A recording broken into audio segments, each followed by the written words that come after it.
cannot just rely on the ocean's self-cleaning ability. I came here several times with my father when I was little, but stopped eating here as often after growing up. I hope the food here will be to your taste.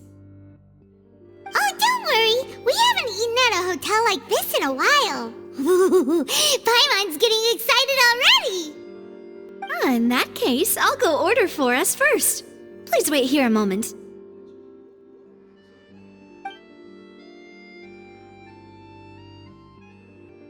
Ooh, everything looks so good. People in Fontaine sure know how to enjoy life. Why, of course. Go ahead, try whatever you like. If the food's good, I'll make a group reservation for the rest of Spina di Rosula next time. And if it's not? Well, then I'll still bring everyone. Albeit with only one dish per table. You, sure have your own way of doing things. Oh, we called this a farewell meal, but we could also treat it like a victory feast, right? We did just win that case after all. Oh, true. Very true. In that case, boss, we'll have another 2 dishes. Huh? Paimon didn't mean that you had to order even more food.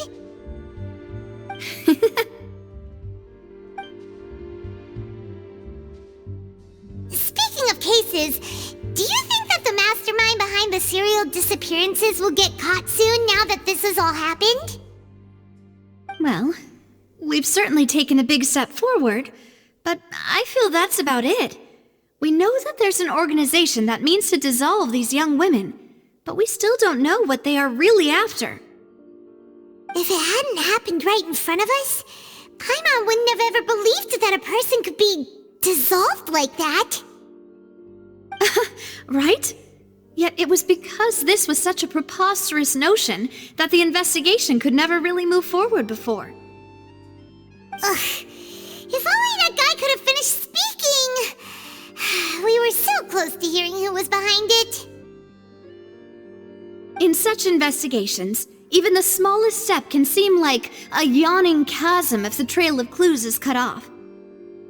To be honest, I don't have high hopes for any follow-up that the authorities might conduct. It's not that I don't have faith in their ability, it's just that a different perspective is required in some matters. It's easy to guard against and deceive a single narrow perspective. A shift in thinking is required at such times in order to produce a breakthrough. Which is exactly why the Spina di Rosula exist. Those highfalutin folk are not all-knowing. That's why we exist. To seep into the cracks where filth falls through, where their watch fails them. That's the kind of problems we solve. Seems Paimon thought things were simpler than they actually are. It's all right. Well, this was supposed to be a farewell meal, so I doubt you have further interest in this business, right? Let's talk about something else. Like, what are your future plans? That's true. We didn't have a chance to speak to her after the trial ended. It didn't really seem like the right time or place to do it anyway. I see. So, your primary objective, which has been foiled so far, was to have a chat with the Hydro Archon. I've heard that there's a long line of people waiting to meet Lady Farina.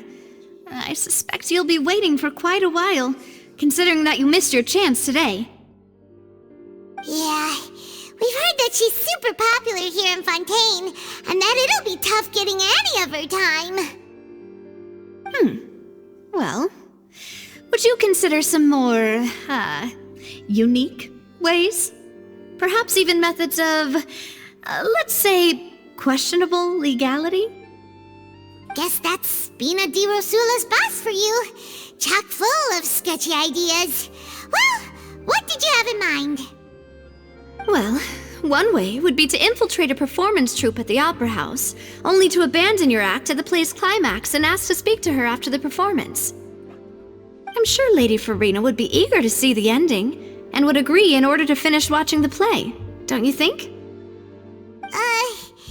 Could you suggest something a little more practical? This plan seems pretty hard to pull off. We'd have to go learn how to act, and acting's really hard. Alright, here's another.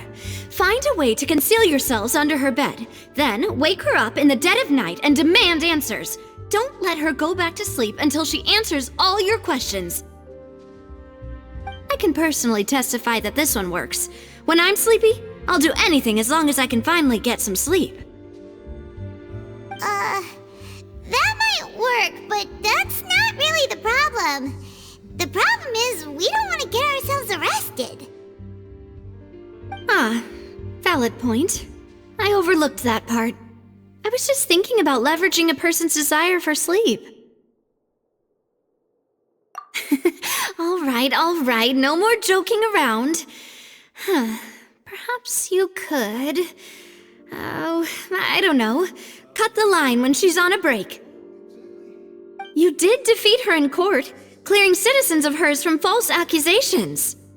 False accusations she had nearly upheld personally. I imagine that she feels quite ashamed about the whole thing.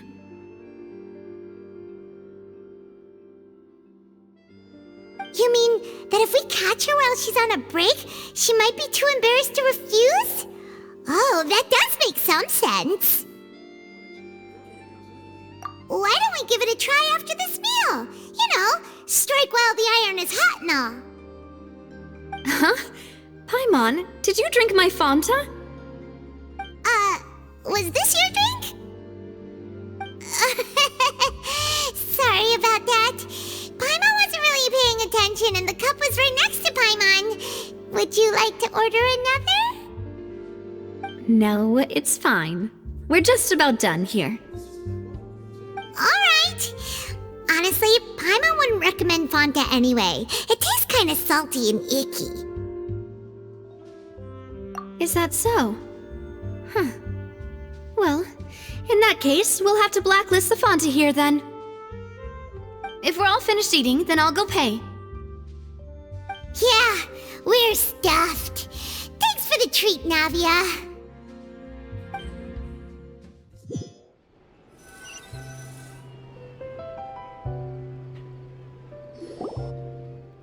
Oh, so full. Paimon can barely float anymore. Nah, that would be so... normal. You know, like you. Okay. As for expenses this month, we're left with... Hey, Navia! What are you doing over there? Oh, nothing. It was just a meal, you know? Nothing the Spina di Rosula can't cover.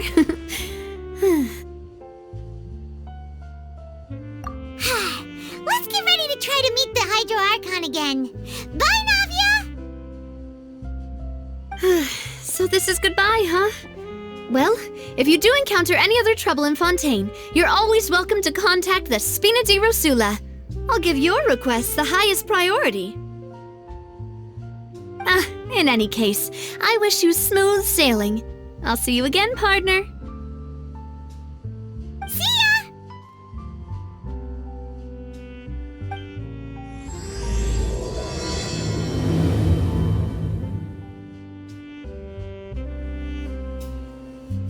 We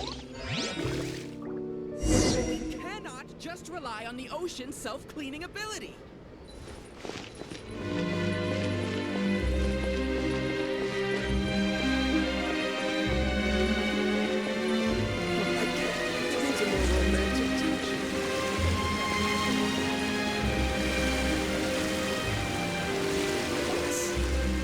There aren't many people around anymore.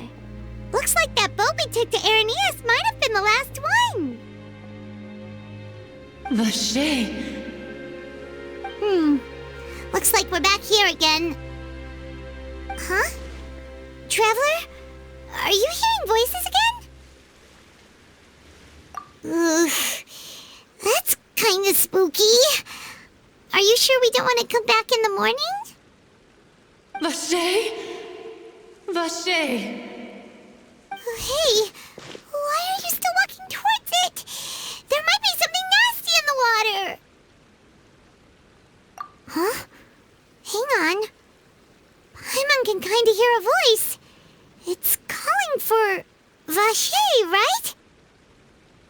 Hey, traveler? Stop walking! Come on, wake up!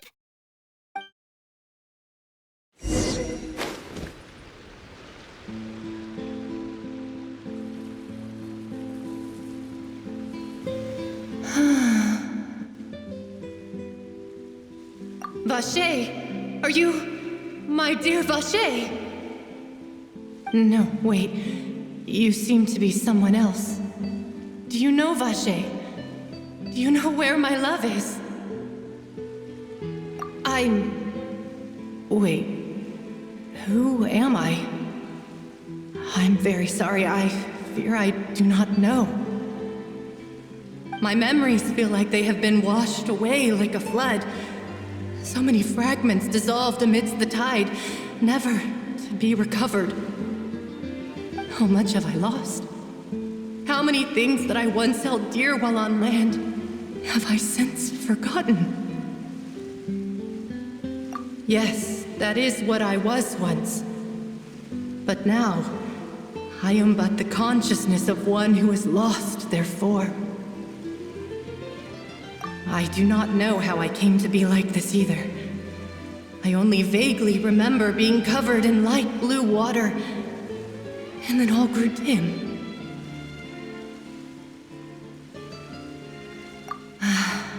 I also remember going to many places. I loved adventure, loved exploring places of peril. No matter where I went, Vache would go with me. I knew how dearly he loved me, and I also loved him equally as much. But now, we can no longer go back.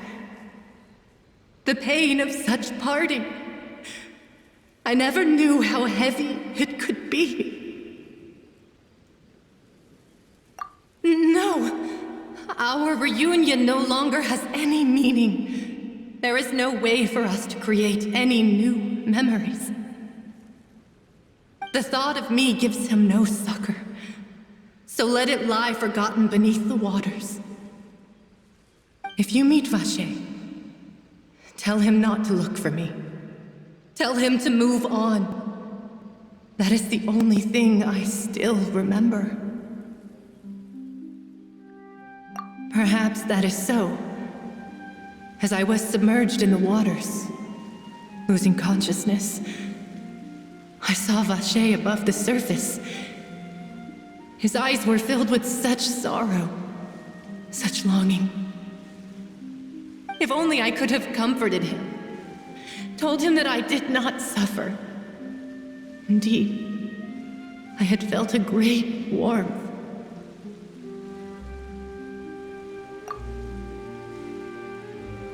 Is that what you call it? Dissolving? If anything, I consider it a form of release. It was a state of neither fear nor frenzy, with only an endless peace, like the water's still surface. I could also liken it to being a thirsty person who drinks water for the first time, and only then sees how they have lived for so long in a world of endless want and anxiety. I think I hear your companion. It's time for you to go, I think. Farewell, then. I am glad that you were able to sense my presence.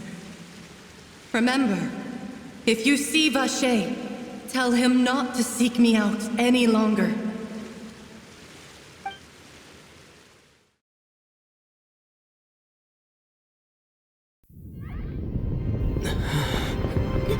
Wake up! Come on, hurry! Navia's outnumbered!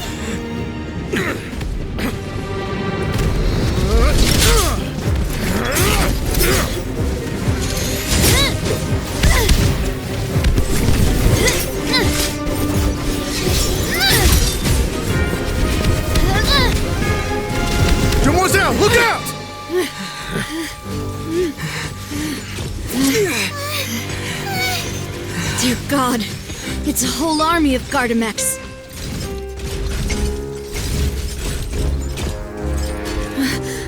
Chlorand?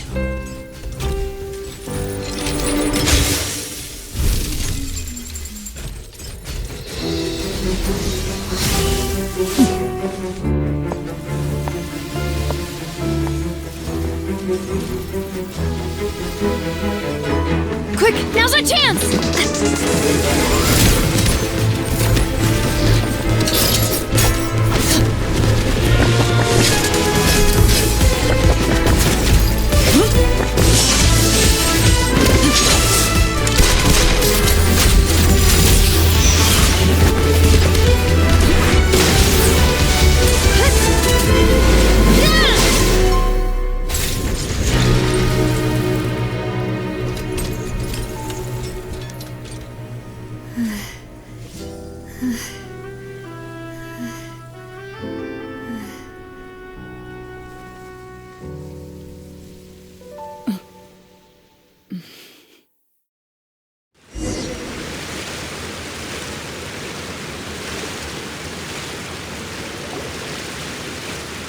I should thank you for lending us your sword there, Chlorand. But before I do so, could you explain how you managed to show up here? I followed you. It seemed to me that danger has followed you more closely as of late. I believe that following someone without their knowledge is actually called stalking, is it not? Mr. Callus's last wish was for me to ensure your safety, and I will not betray his trust. He would do the same, were he alive today.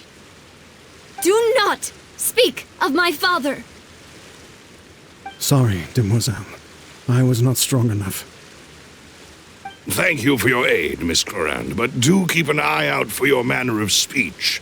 I believe we all wish to avoid unnecessary emotional harm. Sorry, I did not consider your feelings. Whatever. What else do you know? How did you come to the conclusion that I'd be in grave danger? I doubt I know much more than you, but I believe that the mastermind behind the serial disappearances is very powerful. Your performance tonight will almost certainly attract their attention. I'm sure they've known about me. To be honest, I'm shocked it's taken them this long to act against me. And what about these Gardamex? I thought only those associated with the Maison Gardiennage could control them. None of these mecha have serial numbers. I was sure to check a moment ago. They are not the ones used by the authorities to enforce the law. I can only conclude that some powerful or wealthy party must have obtained them via illegal means, deploying them as a private force of sorts. What? Your point being that they're out of Spina di Rosula's league, then? Yes. Be careful, and do not act rashly. I will continue investigating no matter what. We will bring the truth to light. That's my father's true last wish. Regardless, thank you for your help today, Chlorand. But if you get any ideas, tell me first. I don't much appreciate being followed. I do not think that they'll strike again anytime soon. So I shall stop following you. Good day, all.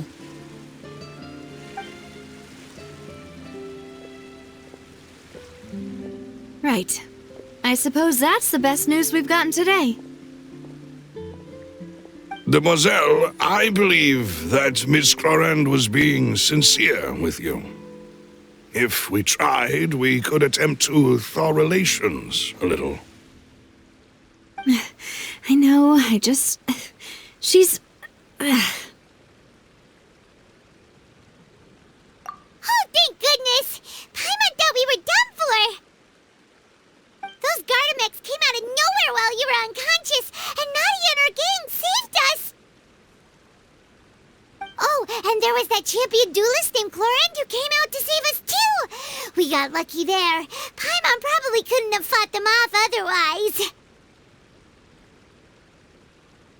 Oh, come now. Forget all that polite talk. That wasn't really a farewell meal we had back there. Not for me, anyway.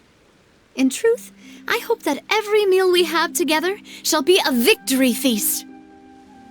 As such, we're still partners. There's no need to thank me. It will take 50 years for me to match Demoiselle's magnanimity. If it were me, I would have joined the Spina di Rosula on account of her goodwill long ago. All right, you two.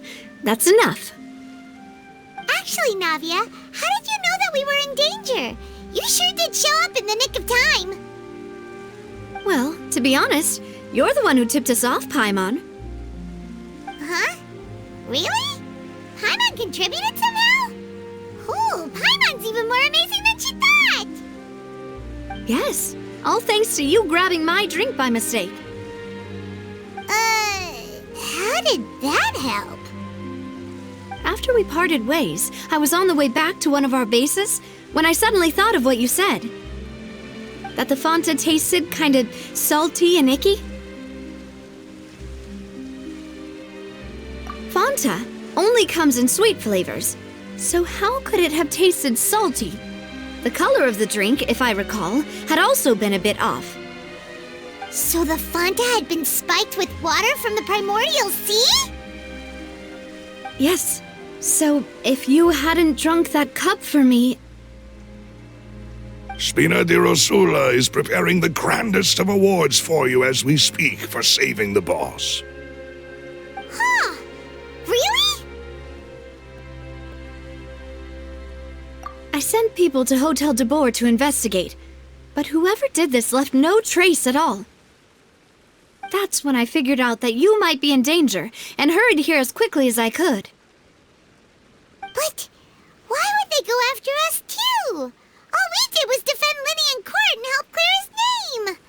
Ugh, now we're caught up in this mess too, aren't we? Well, you did foil a plan that they were probably pretty proud of, and almost got their name in the process. Speaking of which, did anything strange happen when you drank the primordial seawater? Well, it can't be a coincidence that the traveler fainted just now. He said that he heard that voice calling for Vache again. Oh, and this time Paimon heard it too, but it was real faint. Does this situation have to do with the primordial seawater then? Does that mean the primordial seawater raises someone's sensitivity to hydro when it's used on people who are not from Fontaine? That doesn't sound like too much of a bad thing, to be honest. New intel? While you were out cold? Well, let's hear it, shall we? Oh, that is important.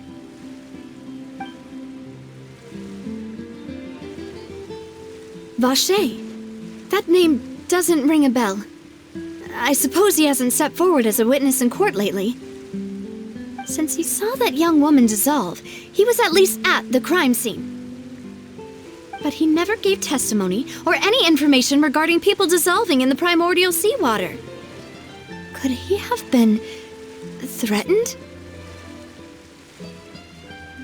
Yes, thank you. This is very important information indeed.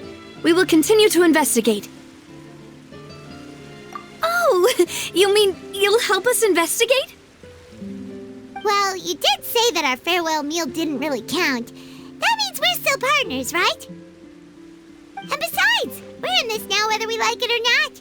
You're not gonna let those people who targeted us get off the hook so easily, are you, Traveler? Demoiselle, do try not to look quite so pleased. You are the face of Spina di Rosula, after all. You talk too much. Well, in that case, let's head back to one of our bases, shall we? I'll arrange accommodations for you. We also have some plans to go over, and hopefully we can deepen our bonds as partners. But we'll take that one step at a time, I guess. Don't worry, you two. With us around, our base is definitely secure.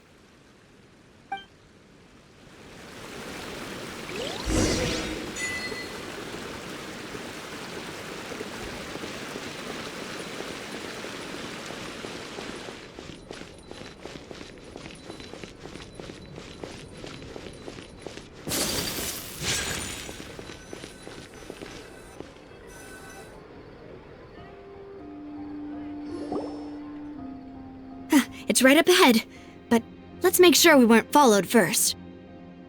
I've been keeping watch, Demoiselle. I haven't spotted anyone suspicious thus far. Very good.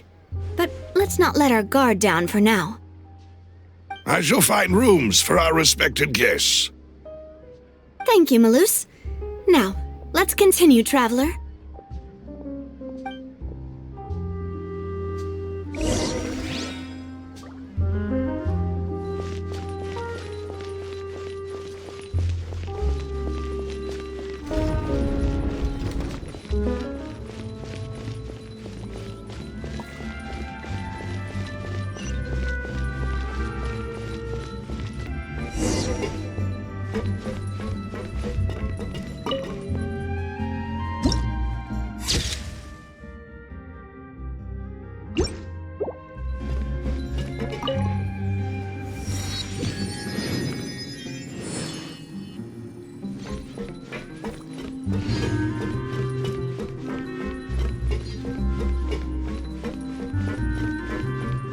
Whatever business you're in, you gotta keep up with the changing times.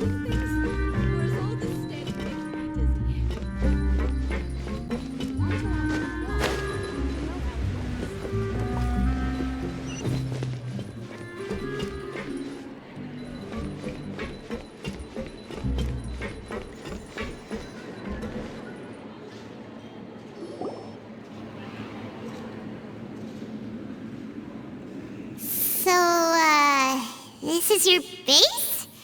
It's not quite what Paimon imagined. Your accommodations have been arranged. Under the present circumstances, I can confidently say it's the best we have. Well, our funds have been a little tight lately. After all, we don't allow illegal or unethical profiteering. In fact, our funds often come from citizenry who support us. Seems like it's tough times for everyone. But if you have the support of the people, that does sound like it's worth it. To be honest, our financial situation was a lot better back when my father was in charge a few years ago. I'm afraid I'm not quite his equal. Your father... he was the previous boss of Spina di Rosula, right? How did he... Demoiselle, if you'll allow me to explain. No. I'll explain it myself. I suppose I couldn't run from this topic forever. And as partners, this is something I hope they can understand. My father's name is Callus. Yes, the same one they call Callus the Unfaithful in the streets. 3 years ago, he was accused of murdering his own friend. But he chose a duel to defend his honor instead of standing trial. He died in the duelist's ring. Oh no. But I do not believe my father was a murderer. I'm sure he was set up. At the time, I believed that if he only stood trial and was duly investigated, something amiss would crop up and prove his innocence. But strangely, he not only requested the duel himself, but rumor has it that even after being seriously injured, to the point where he could be deemed as having lost the duel, he refused to surrender, determined to die in the arena.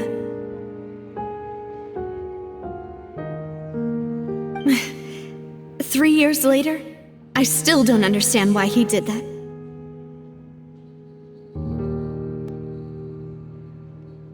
How could he protect his honor if he's dead? If anything, he gave up his chance to defend himself.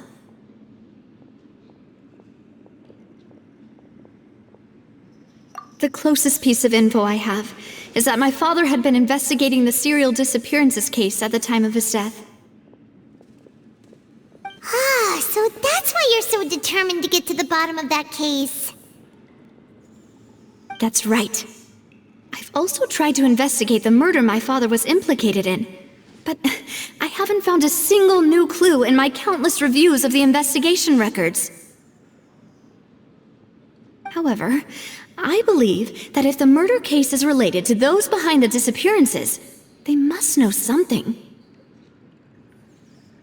I must know what really happened. Was my father coerced? Framed? Even if he really did kill his friend, I must get to the truth. If only he'd been more open with me when he was still alive. He even hid the fact that my mother died due to complications when giving birth to me. And now, here I am investigating his death. You really are a handful, aren't you, Papa?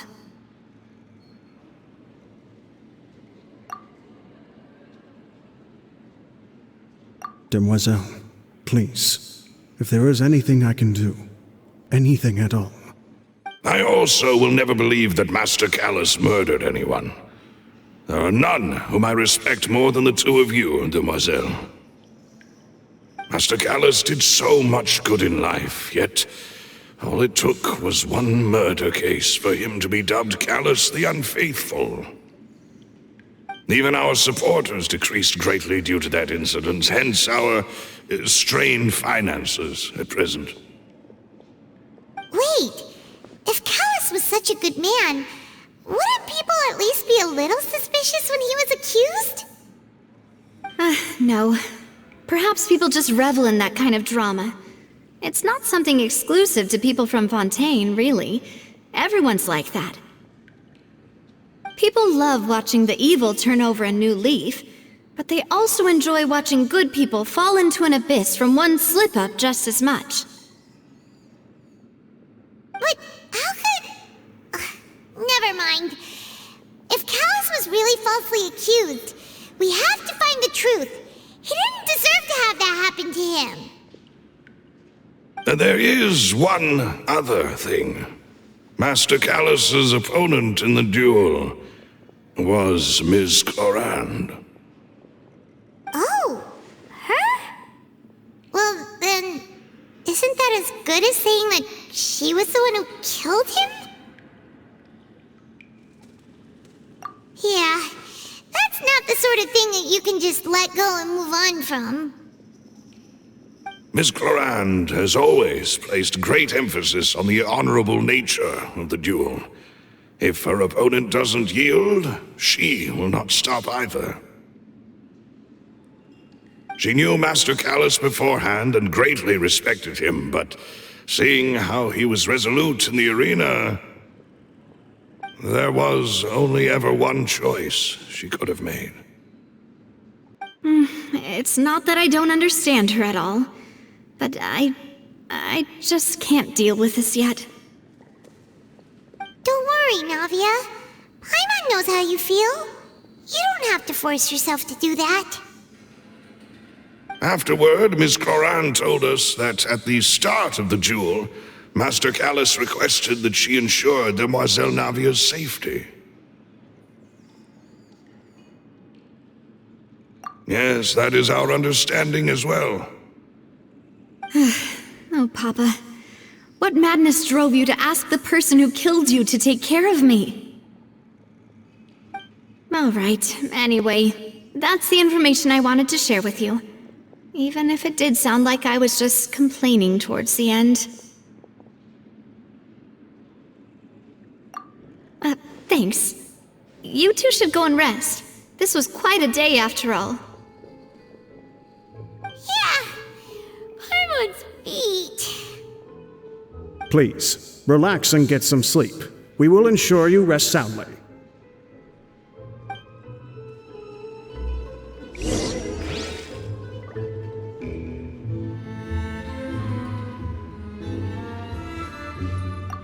Whether it be responsibility for Spina di Rosula or Master Callus's death, it all landed on Demoiselle's shoulders so suddenly.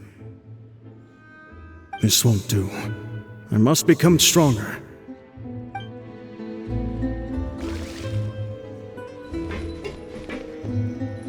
Want to outrun the law? You need to know how it works. No problems too big to solve.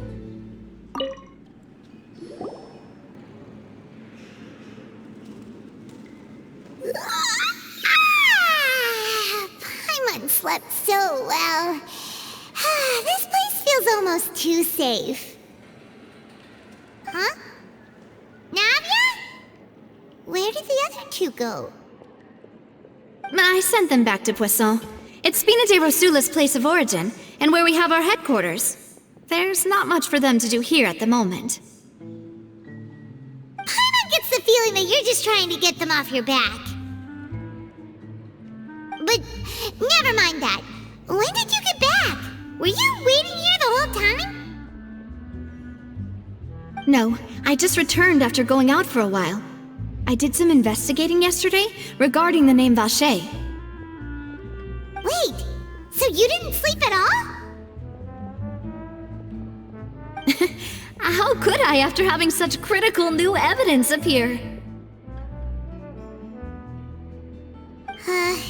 Guess Paimon wasn't speaking for everyone just now, huh?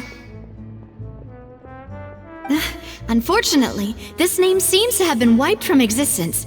It doesn't seem to have a match anywhere. I suspect that those behind this have already taken steps to hinder an investigation from this angle. But that does prove that this Vache person is a key witness in the incident. Does that mean we're too late, though? No. There is one ray of hope. One place in Fontaine that they would find almost impossible to threaten, no matter how much they wanted to. And that is the archives kept by Chief Justice Navia, a place where detailed files on all the cases in recent years are kept. If the Oceanette you met is one of the young women who went missing recently, we should be able to find some related information there. So Nervalette maintains an archive of case files? Whew, guess that's the hard-working Chief Justice for you. In that case, let's go talk to him, shall we?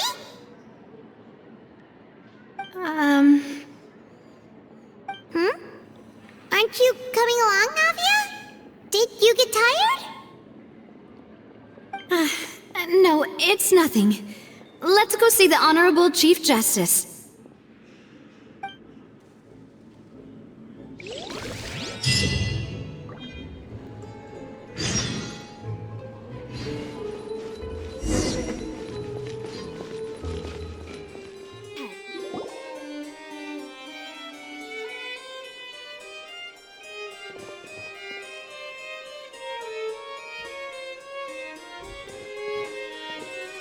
Halt! Please state your business here. The Chief Justice is presently occupied with official matters. This place does look pretty heavily guarded. Guess that proves that Nervalette's files are really secure. Hey, don't you recognize us? Huh?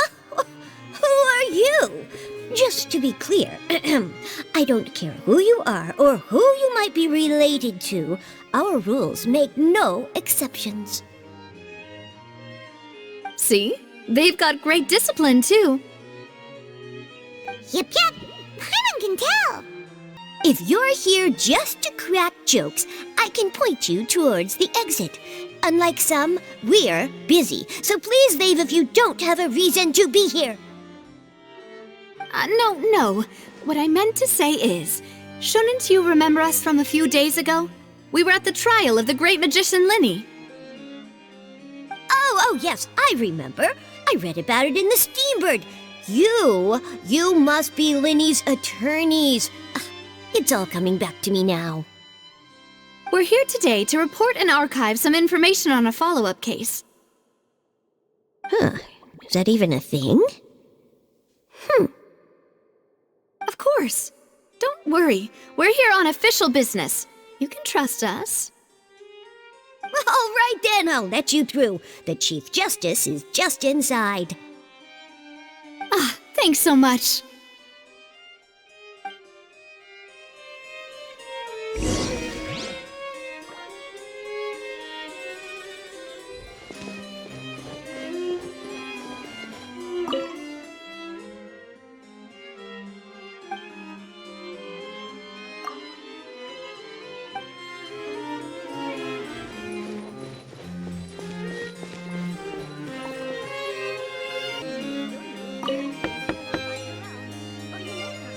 A blade is Please come in. can appreciate its true qualities.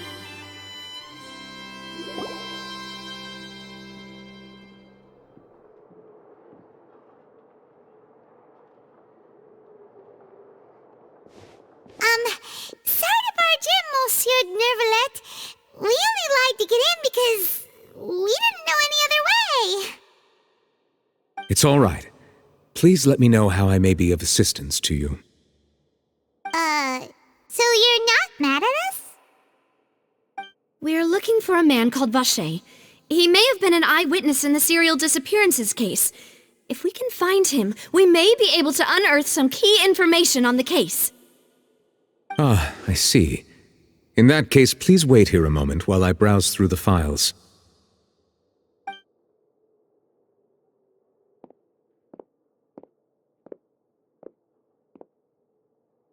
Who knew that Nervalet would be so easy to talk to?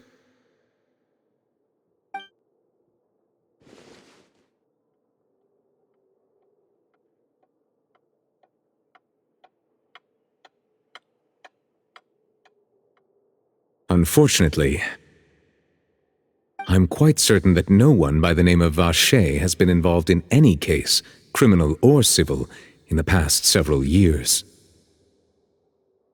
There are no records of him either in the files or in my memory.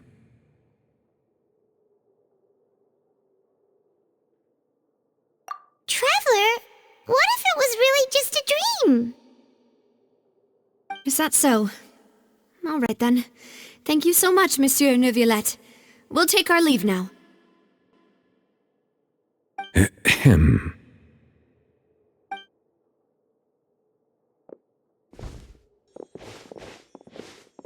Miss Navia, I can understand how you feel. Your father, Callus, was a truly exceptional man. We deeply regret his passing.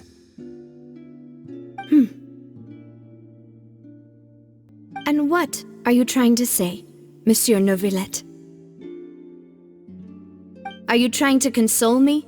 Extend your sympathy? Or just express some tendril of regret? No. You are not trying to do any of that. I can hear it in your voice. There's no emotion behind your words. You only said those things because you felt like you should. It's just like last time. After my father took his place in the duelist ring, I pushed through the guards to talk to you as a last resort. You even told me then that you thought there was something fishy with the case, yet you still allowed the duel to go ahead. In your eyes, the value of a human life is nothing compared to those cold laws you hold so dear. If you truly regret my father's death, then why didn't you call a stop to the duel? Why didn't you give me the power to stop him from throwing his life away? Why did you just let him die, despised and hated by all? Everything was hanging on a thread at that moment. Just the tiniest effort could have changed everything. There are still so many things I never got to tell him. So many questions he still owes me answers to. If you really have no heart, then just look me in the eyes. I, Navia, will show you the true meaning of regret.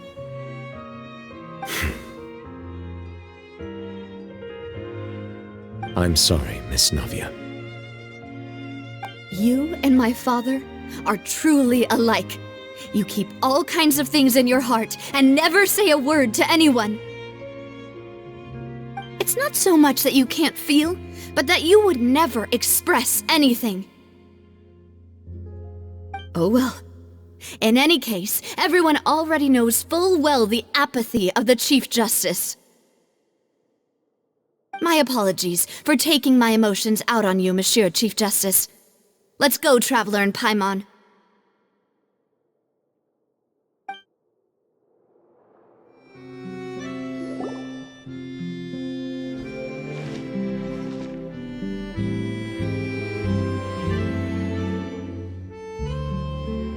Navia, are you okay?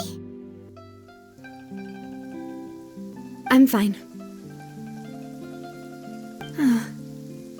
Rain. It's raining.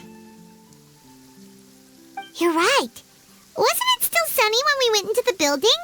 And there shouldn't be any active trials today. How strange. Now that I think of it, on the day my father was convicted of murder, it was also raining.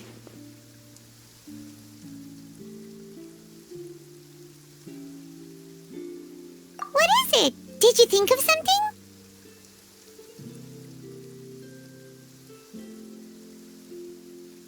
Yeah, he was outside. It was uncovered and the rain could fall there. Why? Do you think the rain could have affected the crime scene? That thought has occurred to us before. We've even expanded the search area to try to account for that, but didn't find anything of value. Oh? Wait. You don't mean... So you're saying that the true murderer could have been turned into water and then got washed away with the rain? Yeah, and if that's what had happened, then no one would have believed your dad, even if he explained what he saw to the authorities. I really think I found a true genius for a partner. You're completely right. How did I not connect the dots earlier? All right, let's go to Poisson. With this new lead in mind, we'll get to the bottom of my father's case for sure. Yeah, we're gonna make progress for sure this time. Do you want to go with me now? Or do you want to head over by yourself later?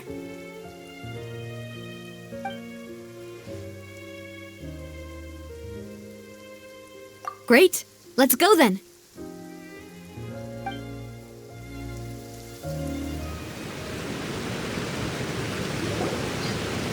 Whoa, what a huge ship! Why would a ship be anchored at a place like this? There's no need to be so surprised. While it may look like a ship, it's actually Spina di Rosula's headquarters. My father was the one who asked for it to be built like this. Perhaps our taste in exterior design is the only thing we occasionally had in common. A gigantic and glamorous ship embodies discovery, opportunity, ambition, and conquest.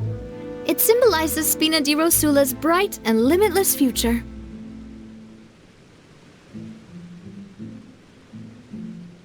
And Paimon thought you were bluffing when you said Spina di Rosula had a glorious past. Paimon was confused why a group with such a history would live in the sewers. But now that Paimon has seen this ship for herself, she's been convinced. Well, Poisson is where Spina di Rosula began, after all. It's our main base, our home.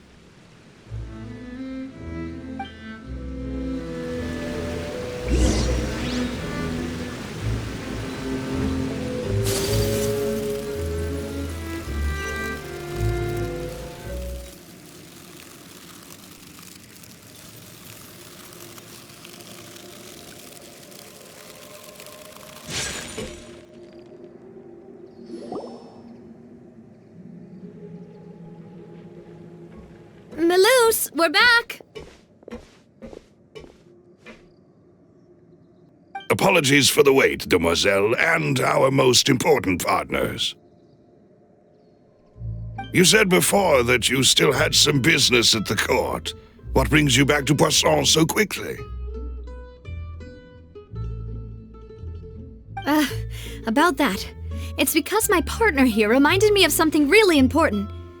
You see, what if my father's case had something to do with water from the primordial sea? You still remember, right, Melus?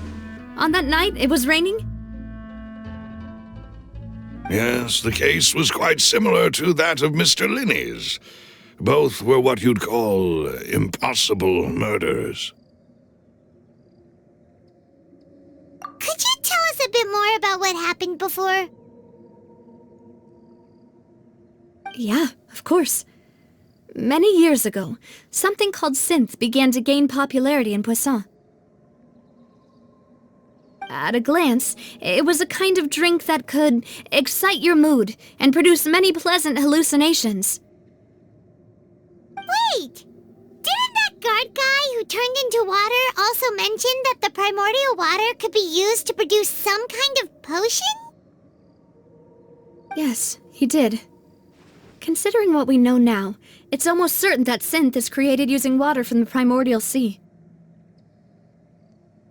If you drink synth for an extended amount of time, you'll suffer many side effects, such as losing the ability to focus or control your emotions. And if you were to stop drinking it completely, you'll experience flashes of paranoia and anxiety while lacking energy to do anything. It's an extremely dangerous substance. As he oversaw Poisson, my father was compelled to put a stop to synth abuse and called for a complete ban of it. Boss's uncompromising attitude incurred the synth vendor's wrath, but no matter how much they threatened or bribed him, he refused to yield. Not only that, Boss became determined to find the mastermind behind the synth operation and put an end to the problem once and for all. Yes, but the enemy was very cunning. So he could never get anything out of the dealers, all of whom only sold the stuff and weren't privy to the rest of the operation. Recognizing that, my father decided to contact the dealers in secret and cultivate personal relationships with them. Finally, he was able to convince someone to become his informant. The man's name was Jacques. He felt greatly ashamed about his work after seeing many families destroyed by synth abuse. That night, my father hosted a banquet at his countryside estate. He planned to meet up and exchange information with Jacques over some food. But then, we heard 2 gunshots from the courtyard.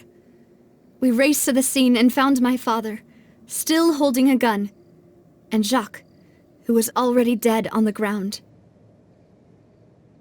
Huh? How did that happen? Aren't they on the same side? Sounds just like Lyney's case, doesn't it? In both cases, the culprit seemed obvious, but neither appeared to have any motive at all. Looking back on it, though, I now believe the most important clue was something we all overlooked at the time. There were pieces of clothing left at the scene. Precisely. It's all thanks to you that I made the connection now. Back then, we all just thought they were some costumes that Jacques used to disguise himself at the banquet. But, considering it now, it's almost certain that they belong to a third person at the scene. With one extra person, we'll also need to reconsider why the 2 shots were fired.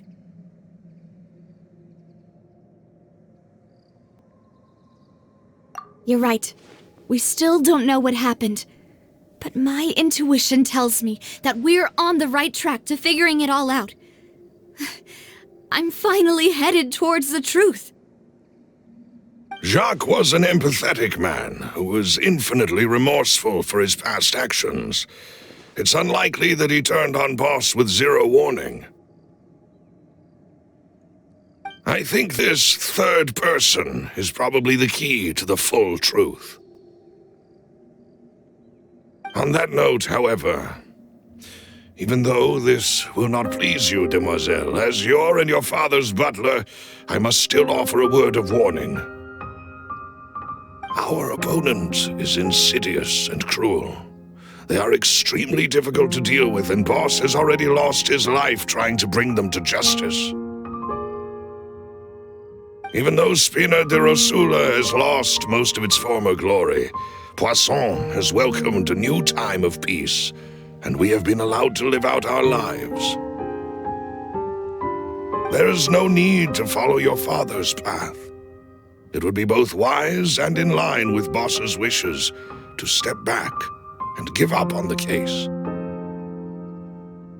If that's indeed what he wished for, then he should have told me that himself. Was I not the closest person to him? And yet, I was the one most kept in the dark. What was the point of him dying without sharing any of the secrets he knew? Did he manage to protect anything in the end? Synth is still here. Callus the Unfaithful is still his epithet.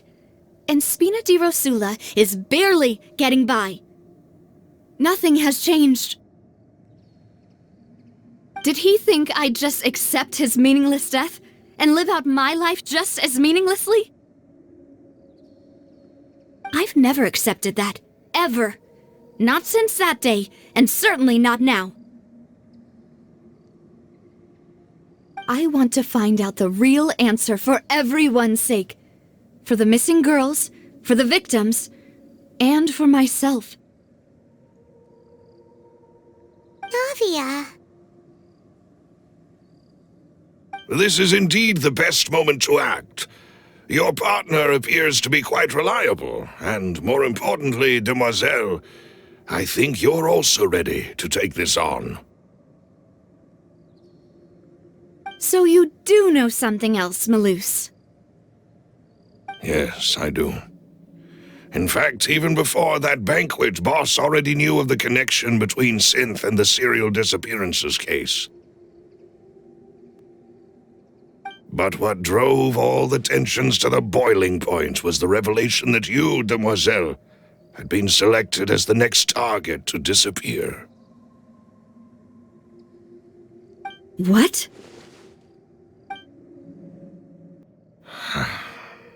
Boss also didn't tell you that he had been diagnosed with a rare illness. The doctors told him that he had no more than 5 years left to live. And the serial disappearances case caused him great anxiety. 5 years was nowhere near enough time to resolve this long-standing conflict, but once he passed away, all the danger would pass on to you. Knowing all of this, he decided to use one final intimidation tactic before his death. He claimed to have already gotten his hands on some key incriminating evidence for the other side, and even told some members of Spina di Rosula about the details. But as long as you remained safe, he would not share the evidence with the public. If something were to happen to you, then he and all those he told would immediately expose all they knew about Synth and the disappeared victims. Right, so nobody would be able to get off scot-free. As we've seen, Boss's tactic has worked. Even though Boss has been gone for a long time, the other side has not tried to take Demoiselle's life. No, I don't believe it. He never appeared to look sick to me. No father wants their daughter to see them weak and haggard, especially someone as proud as Boss. To him, dying in a duel and suffering lasting dishonor as the unfaithful was still far preferable than losing face in front of his daughter. So he chose to die in silence, so that he could protect me. I'm afraid you're not understanding this correctly, demoiselle. What Boss wanted to hand to you was not a parasol, but a sword. If Boss's spirit could hear you telling me that you want to find the answer for the sake of everyone involved, I'm sure he'd be extremely proud. That fool.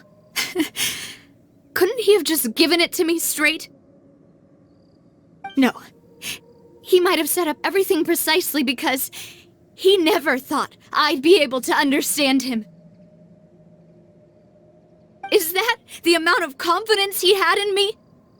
And what if I was never able to make it to where I am now? Yeah.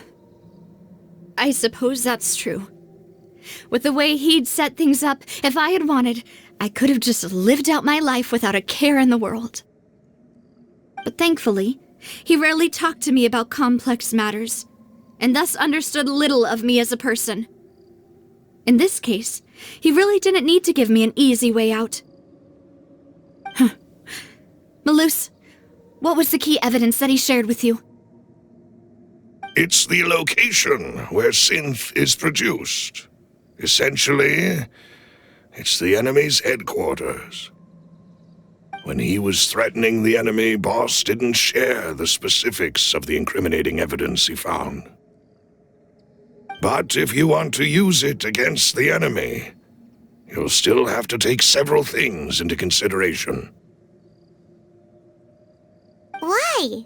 If we know where the place is, can't we just go storming in? You mustn't forget that we're fighting against a mysterious and dangerous organization that's been in operation for decades. There's no telling what might be lying in wait at their headquarters. We also have no idea what kind of evidence we may be able to find inside, nor what people we may be able to capture. But a single visit to their headquarters would be tantamount to a formal declaration of war. The worst case would be that we leave empty-handed, but also open ourselves up to full retaliation. Then, in that case, why not work with the Fontaine authorities? Well, you saw one of them dissolve during Mr. Linney's case. We have no idea just how thoroughly they may have been infiltrated. That's true. Seems my father really had no choice. But things are different now. It should be a lot easier to prove the other side's guilt, now that we've connected Synth with the disappearances case. You sound like you've put a lot of thought into this, Malus. I am the butler, after all. I live but to serve the boss and Demoiselle's will. I've always been willing to take on any kind of risk for your sake. But considering my relative lack of ability, I've spent my time keeping secrets, performing basic investigations, and waiting for the right time to come. Thank you for all of that, Malus. Have you discovered anything new in the past few years? Let me think. One conclusion I came to was that the enemy must be quite familiar with Spina di Rosula, or at least have an informant planted here. When I announced orders to the organization's members on Demoiselle's behalf, I used to deliberately keep a few people in the dark and observe the reactions of the synth vendors. If the vendors didn't change their plans, then the individuals informed of our orders must be innocent. If the vendors packed up and fled, however, then someone must have given them the news. After several rounds of testing and investigative tracing, I've narrowed the suspect list down to 3 people. The first is Florent, Spina di Rosula's senior advisor. Huh? Florent? Yes, surprising, isn't it? He was one of the people Boss trusted the most, which also means that he was someone who understood Boss really well. Thanks to his position within Boss's innermost circle, he always knew our upcoming plans and could thus avoid capture this whole time. There's someone else like him too. Marcel, the head of Confrérie of Cabrières. Uncle Marcel.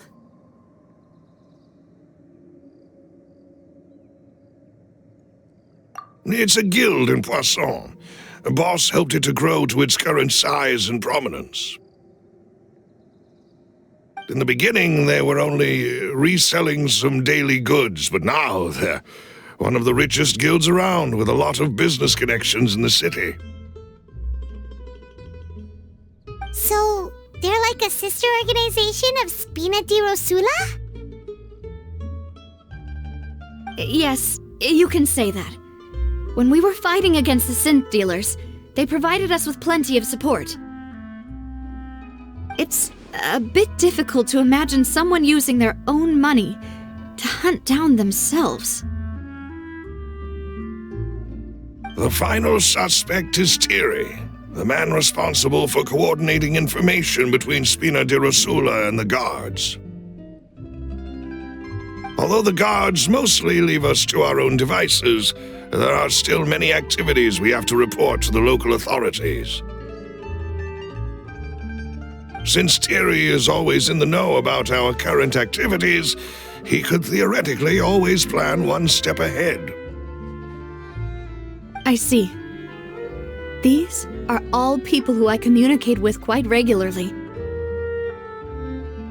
To think that the enemy we've been fighting against has been right next to me all along, among those I trust the most. It's almost too hard to believe. If you want to investigate them, please take every precaution to not alert the quarry. Judging from our experience, the enemy is extremely cautious. Of course. And thank you, Malus. You've provided us with a lot of great information. You're too kind, my lady. I'm just doing my duty.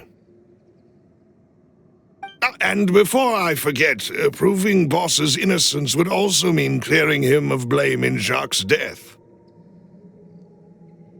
After that incident, Jacques' wife and daughter were taken into the Spina's care. They still live in Poisson today. If it might help, you could also pay them a visit. I can make the necessary arrangements. Oh, thank you so much, Malus. You really are the best. A new case awaits, my dear partner.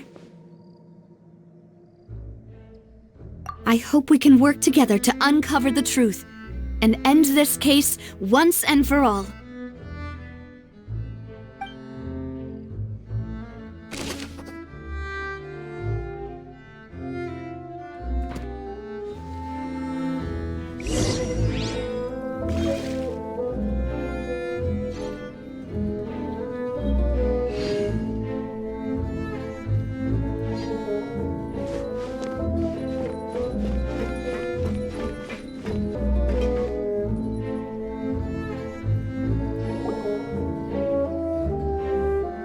It is settled, then. Please excuse me, and enjoy your conversation at your leisure.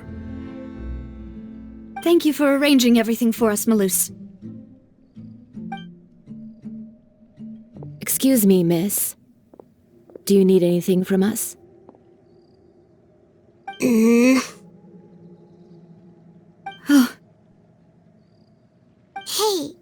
Navia's all quiet. This isn't like her at all.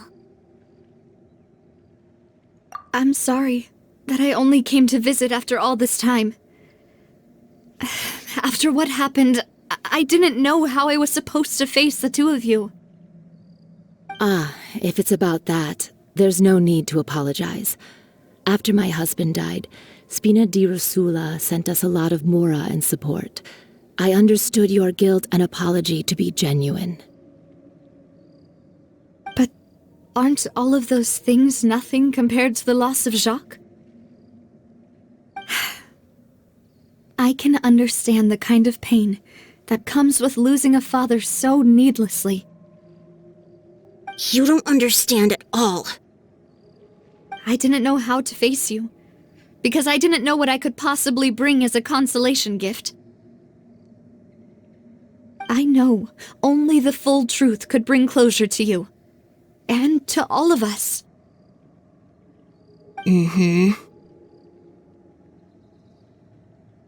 I'm sorry. I appreciate the sentiment, but you don't have to carry all that guilt. On the matter regarding my husband, my daughter and I have more or less found our answer already. Would you mind sharing it with me? I really can't believe that my father could ever bring himself to shoot Jacques. I always knew that my husband's money was earned through others' suffering. He told me countless times that if he could turn back the clock, he would never go into the synth business again. He had many regrets, and felt that he took the idea of providing for his family too literally. For the longest time, he thought Mora was everything. So when Mr. Callus came to him with a proposal, he accepted it almost immediately. He tried to be as careful as he could, but even so, he was still found out by the higher-ups. They found out about his betrayal? Papa didn't say that exactly, but Papa did tell me that I should never be ungrateful. Before he left that day, he told me that he had no choice. It was only later that I realized it was his final farewell to the two of us.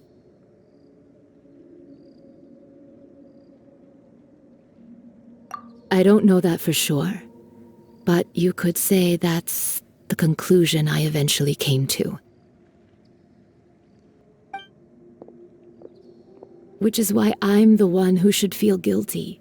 Callus had always taken great care of us, both when he was still alive and after he passed away. Even if he fired the shot that killed my husband, it was likely in self-defense. It is impossible for me to hate him for what he had done. But Mama, why is Papa still the bad guy if he did the right thing? Papa always wanted to be a good man, so why did he have to do a bad thing in the end? Well, things aren't always as they seem. You still feel like your papa was a good man, right?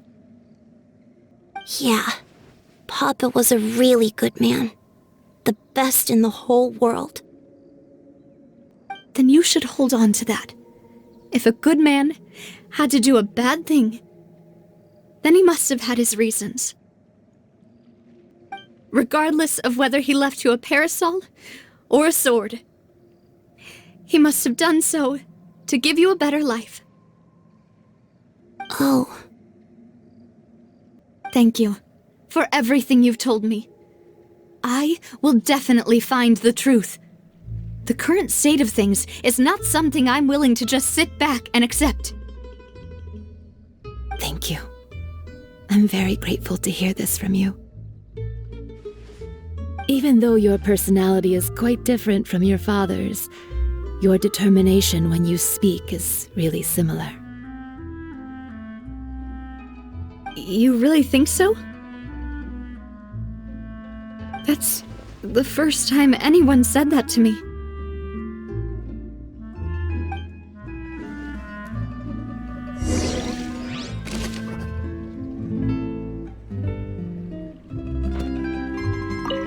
I'll leave my husband's case to you. Thank you, Miss Spina, and Miss Spina's friend.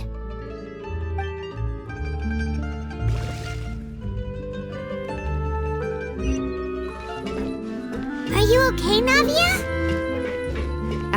I'm fine. Don't worry. Let's investigate the 3 suspects next. Florent should be nearby, and we should be able to find Thierry and Uncle Marcel in the city.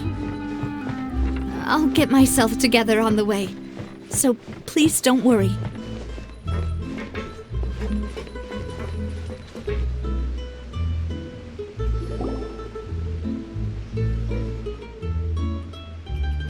Greetings, boss. How may I be of assistance today? I'm sure you've heard about what happened at the Opera House. Someone got turned into water right in front of us. Yeah, I've heard. With something that dramatic, I'm sure journalists will milk it for all it's worth. And it'll be all the talk for the next several weeks. It also reminded me, on the day that the incident happened with my father, it was raining outside, and we found some clothes left at the scene. After my partner here put the dots together for me, I feel like we should try to reopen his case. Can you do me a favor and try to recall what happened that night? Let me think. Mr. Callus was feeling pretty upbeat that day. So he was drinking and bantering away with us at the table. After that, he told us that he wanted to go get some fresh air. So we let him go without thinking much of it. Who knew that we would hear 2 gunshots ring out right after? My first reaction was that Mr. Callus's life was in danger. So I grabbed my holster and made a mad dash toward the scene. But when I got there, it was already too late. Mr. Callus was standing over a dead body with a gun in his hands. All we could do was look back and forth at each other, not knowing what to say. So you also remember 2 gunshots then? Indeed. The guard said that the first shot didn't hit anyone, while the second killed Jacques. But I've never really bought that explanation. Reason being, Mr. Callus had left his gun on the table. I even made sure to confirm that before running to the scene. But according to the guards, that doesn't mean he couldn't have had other guns on his person. About the clothes left at the scene that you mentioned, do you think there was a third person there who was turned into water? At least from our perspective, my father had no reason to kill, so he would also have no reason to bring an extra gun with him.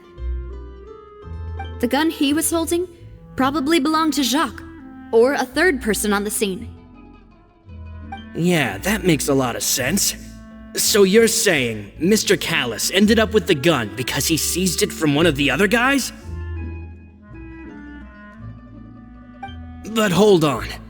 If that's what had happened, then why didn't he share the truth with any of us? He didn't even want to face the Oratrice machine, and chose instead to prove his honor in a duel. Did he lose all faith in the courts after seeing someone dissolve right in front of his eyes? About that, Malus told me a thing or two, so I think I can understand why he committed to the duel.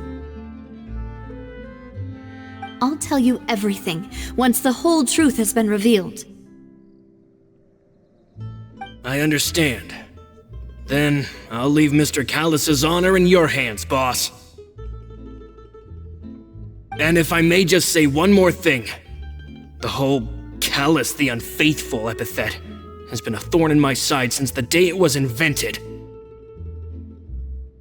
Many people have laughed at me for still calling him Mr. Callus, even after so many years have passed. But it was Mr. Callus's trust that allowed me to rise through the ranks of Spina di Rosula and live the life I lead today. No matter what others might say, he'll always be the man I respect the most. And he'll always be my boss. Don't worry. I will definitely find the truth. You and all our other comrades at the Spina deserve to know the truth as well.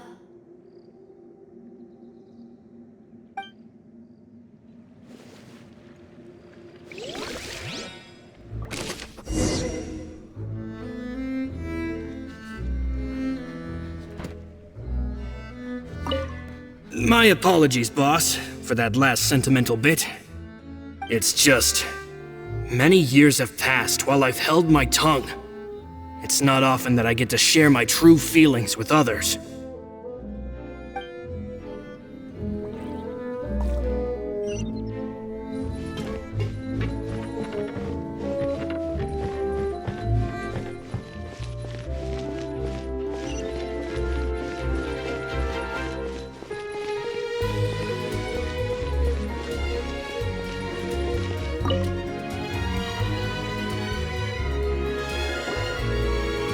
Hey, Thierry!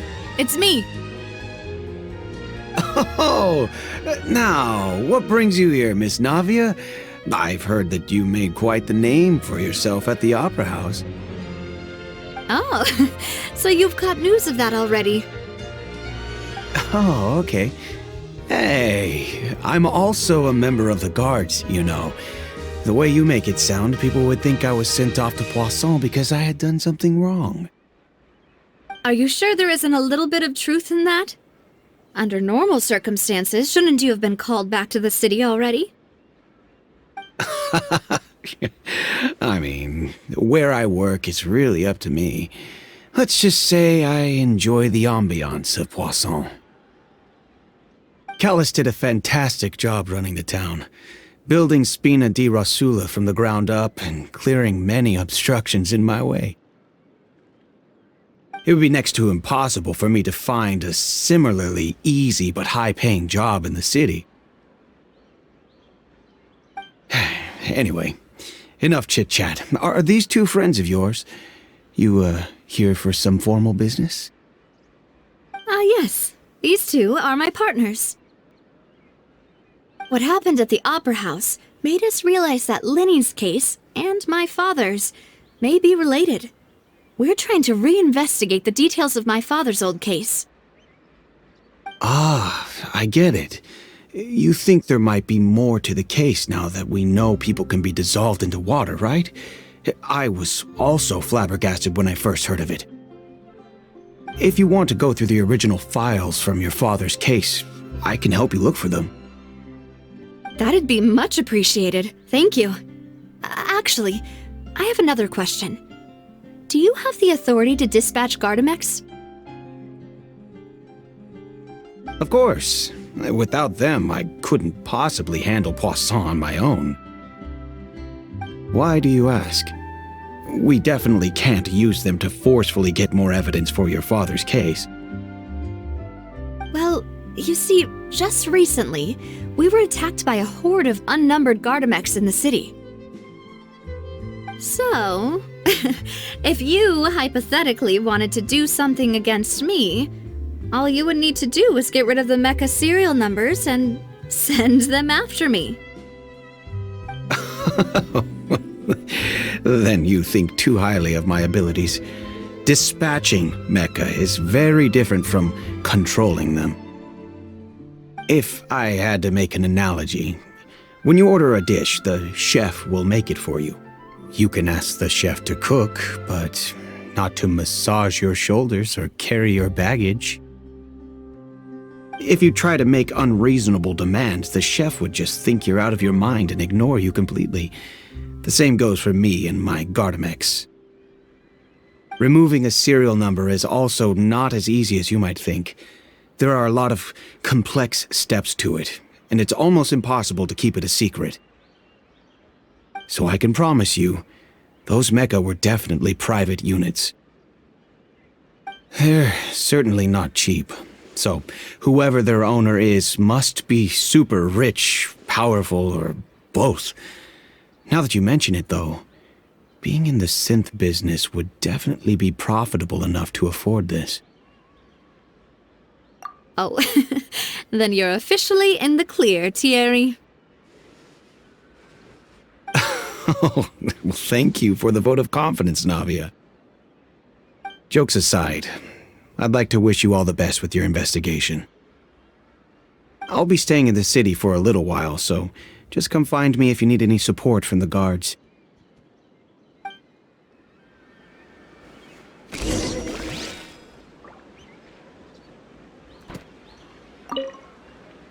I'll see what I can do for you in Spina di Rosula when it comes to guard stuff, but don't go advertising it to everyone else.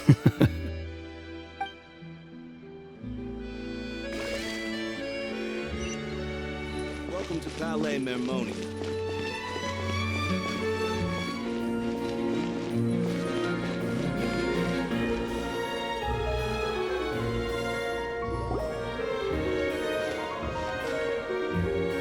Hello. How may I help you? I'm here to see Marcel. Could you please let him know? You can just say Navia's looking for him. Sure. I will let him know right away.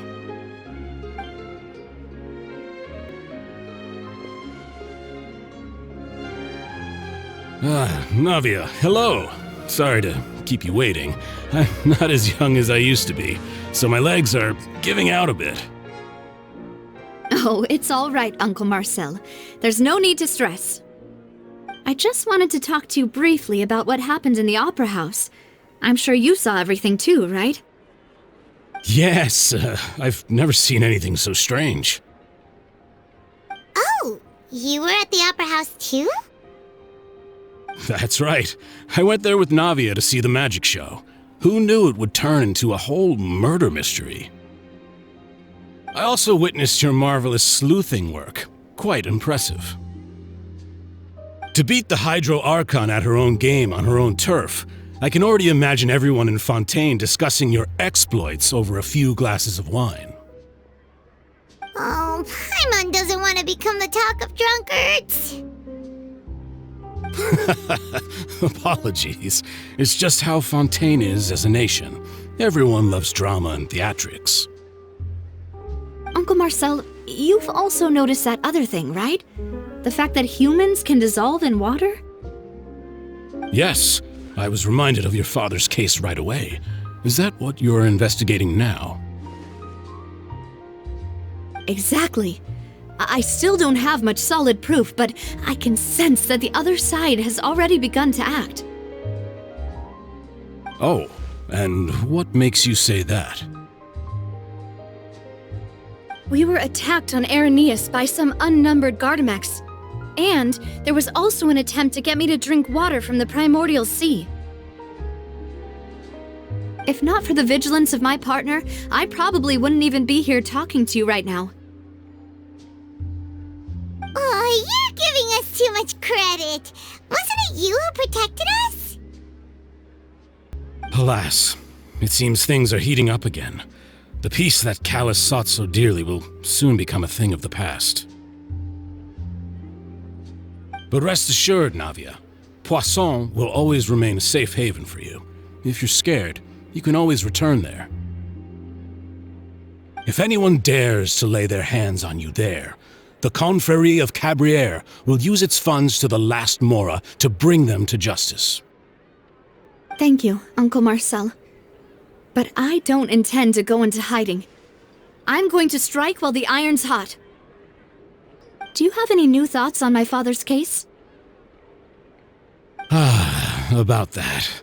Sorry, my age is catching up with me, so it'll take me a while to recall my memory.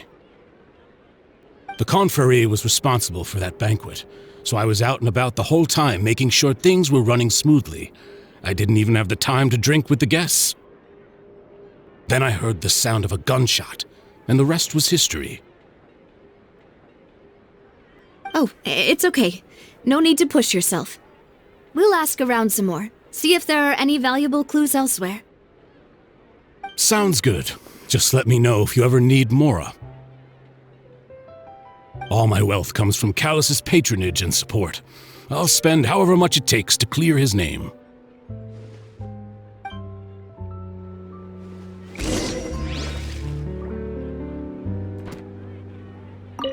Alas, why do these kinds of things happen to the kindest people?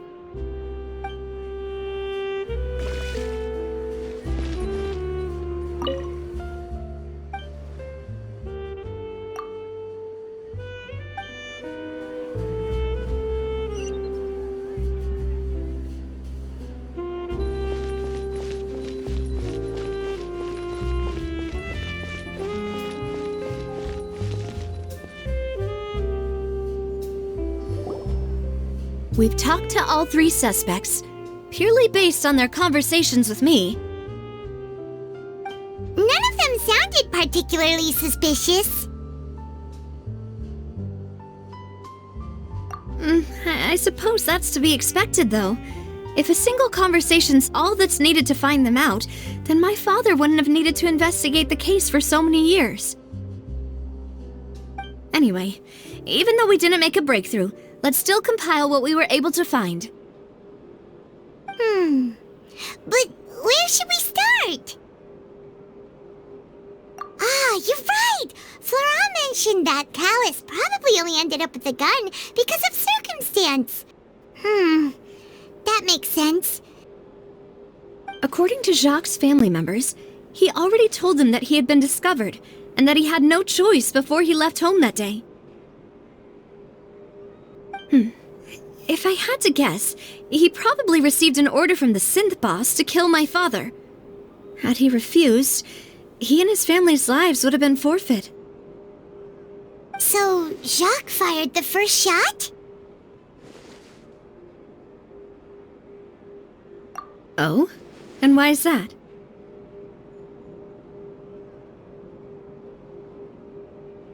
Ooh, that's a good point. Jacques probably already knew that he was just being used as a tool for murder. And once he had completed his mission, he'd be of no more use to his boss. Huh.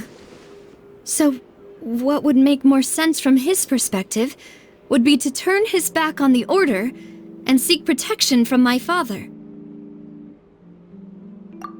Makes sense. But without evidence, that's still just a theory.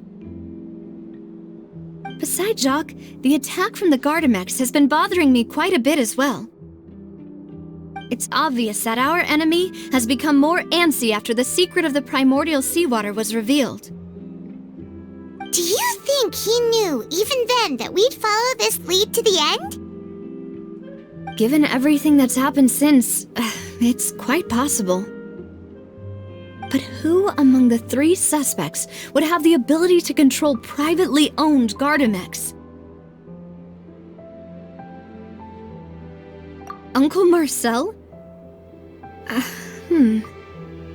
My father did really trust him.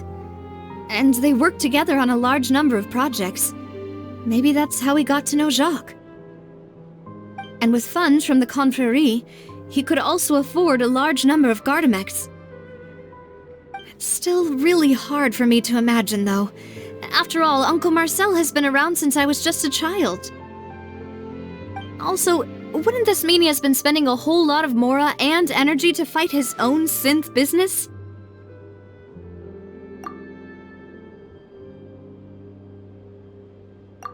Florent? It is true that he was closest to my father, and thus had the best chance of learning about his dealings with Jacques. But as Spina di Rosula's advisor, his work mostly deals with personnel and security, so he shouldn't have much means when it comes to finances. So you're saying he's too broke to afford a mecha army? Exactly. He can't. And even if he could, I don't think he would be able to dispatch a whole group so quickly.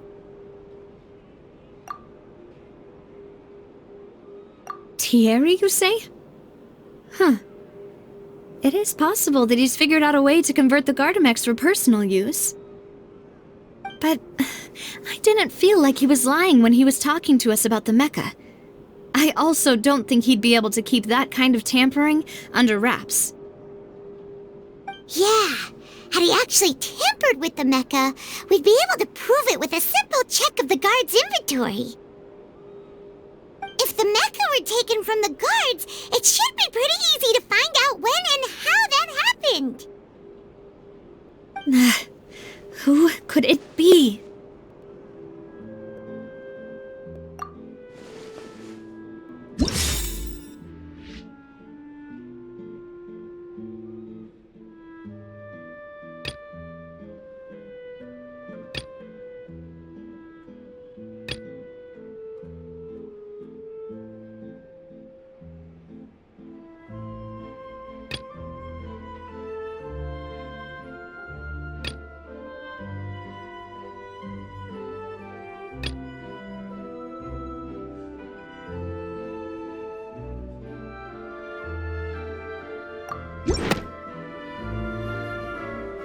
You know, if you think everything through, Uncle Marcel is indeed the most suspicious of them all. Could we be missing other suspects? Malus didn't know about the people turning into water thing when he narrowed it down to these 3, did he? Malus has always been very reliable, and his judgment of others' trustworthiness has been fair and well considered. When he laid out his case for the 3, the rationale he gave me made a lot of sense as well. The suspect is knowledgeable about the Spina's internal affairs, has the means to dispatch Mecha to assassinate us, and possesses significant intellect and foresight. Even if I don't want to believe it, I'm starting to see how things could all tie back to Uncle Marcel. hard on top of all the theorizing and speculating. Yes, Malus did say that charging straight in there would be extremely risky. But we don't have any other options right now. We need far more solid proof before we can hope to go charging in on our enemy. Navia, here you are. Oh, I've been looking for you. Huh? Aren't you the guy from the guards? Did something happen? Yeah. News came from Irenaeus just after you left. We've got another trial on our hands. Wasn't that place built specifically for holding trials? What's so newsworthy about this one? I know. But they said the person they're putting on trial is a Fatui harbinger called Tartaglia. What? Is that someone you know? Yeah, we know him. Maybe even a little too well.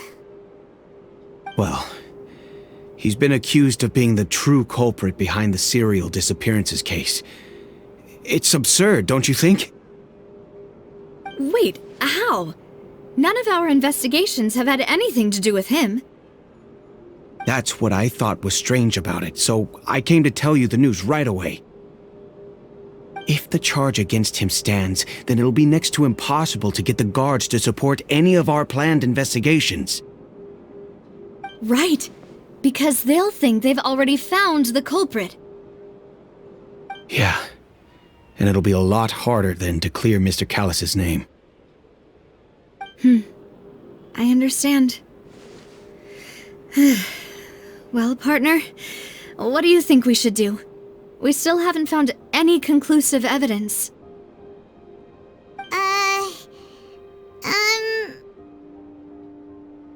Huh? Split up? What do you mean?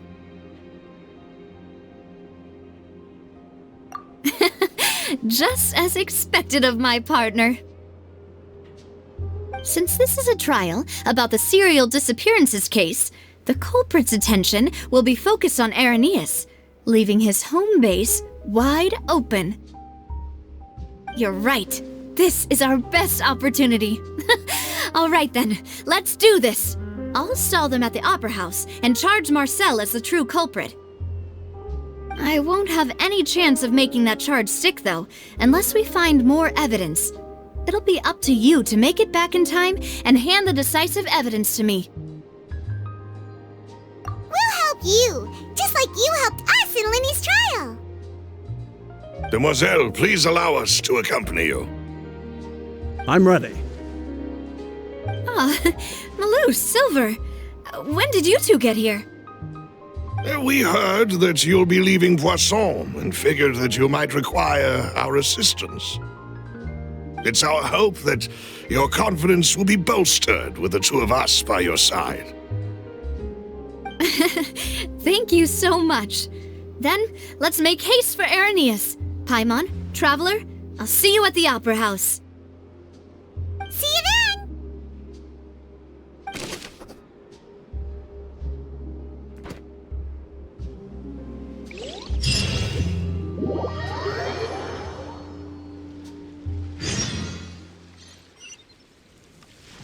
Now that Navia has set out for Irenaeus, we should also get going. The location has already been marked on the map, so let's head over.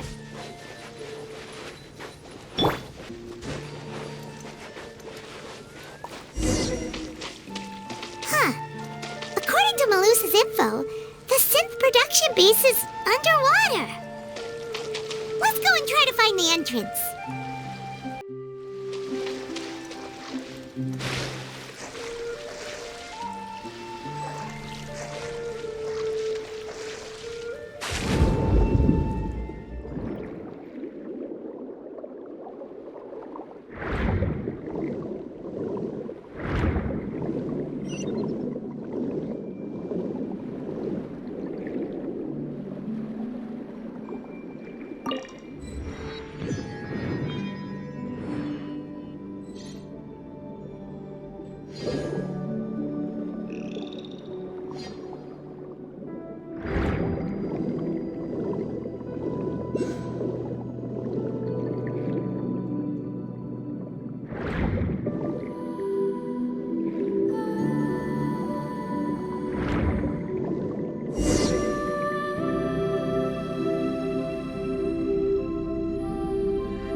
Huh.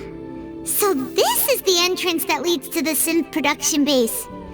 It sure doesn't seem out of the ordinary at all. Ah, you're right. An important place like this is bound to have a ton of protective measures and mechanisms. Navia's probably arguing up a storm right now to stall for us.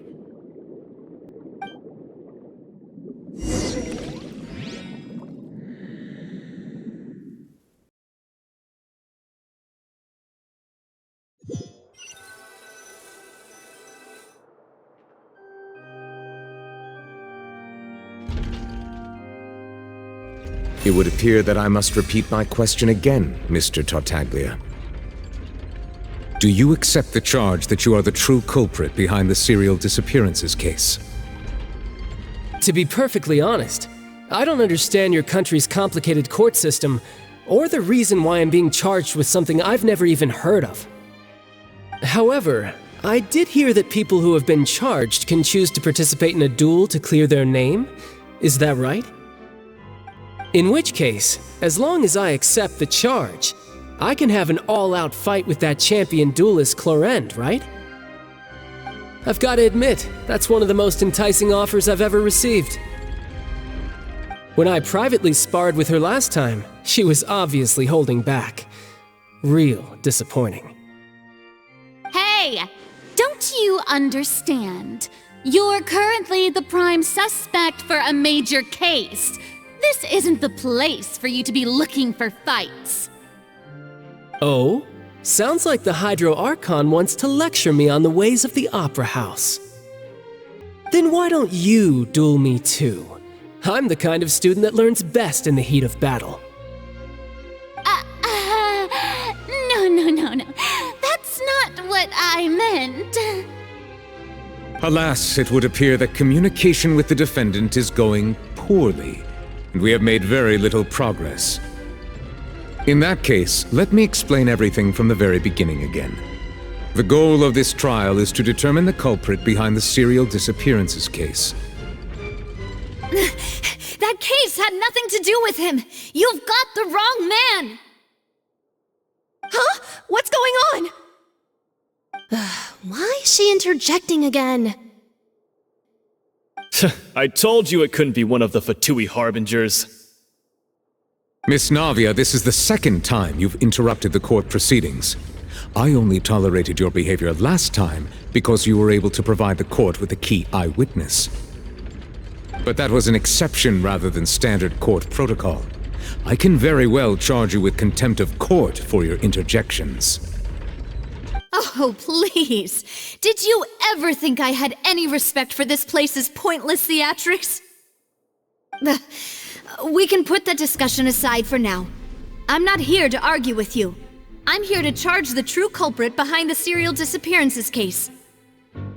And if my charges prove true, then Tartaglia here will be proven innocent by default, correct? Oh, a young lady has charged in and offered to clear my name. How fascinating. Well, I'd gotten half bored to death by all these rules and procedures anyway, so I'll take you up on that offer. So, Your Honor, is there nothing else for me to do now? You may take a seat for now in the audience, but that doesn't mean the suspicions against you have been lifted. Now then, Miss Navia, who is the person you would like to charge instead? That person is...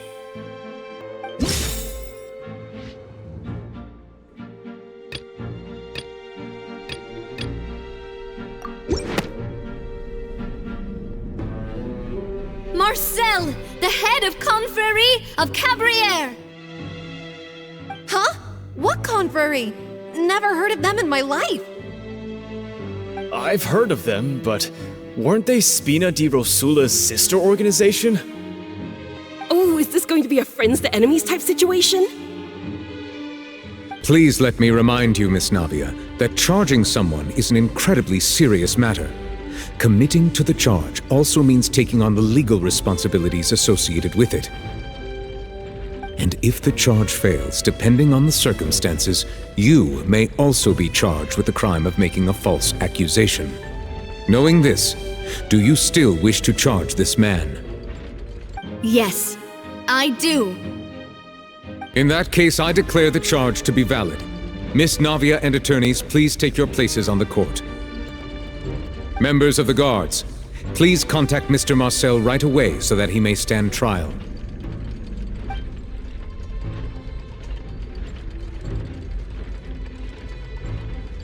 Mr. Marcel, you will not require an attorney. Is that correct? Apologies. It all just happened so quickly. I still haven't figured out what's going on. I think an attorney won't be necessary. This is probably just a misunderstanding between me and Navia. Very well. In that case, since both sides have now arrived, Miss Navia, please present your charges. I would like to take everyone back to 3 years ago, to the case of Callus the Unfaithful.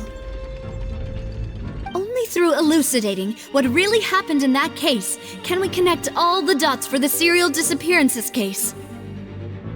Navia, do you really think that I was the one who killed your father? Come on, why would I do that? Callus was my benefactor, and remember both you and I only ran to the scene when we heard the sound of a gun. If that's enough to make me a suspect, wouldn't that make everyone at that banquet a suspect as well? I think there's no point in getting into the specifics right now. The audience doesn't even have the big picture yet. Even I'm struggling to remember some details of that case. Exactly correct, Your Honor. I must refresh everyone's memory about that case before I can explain my charge and reasoning. I see. In which case, I will recount the findings about that case as originally recorded by Maison Gardiennage.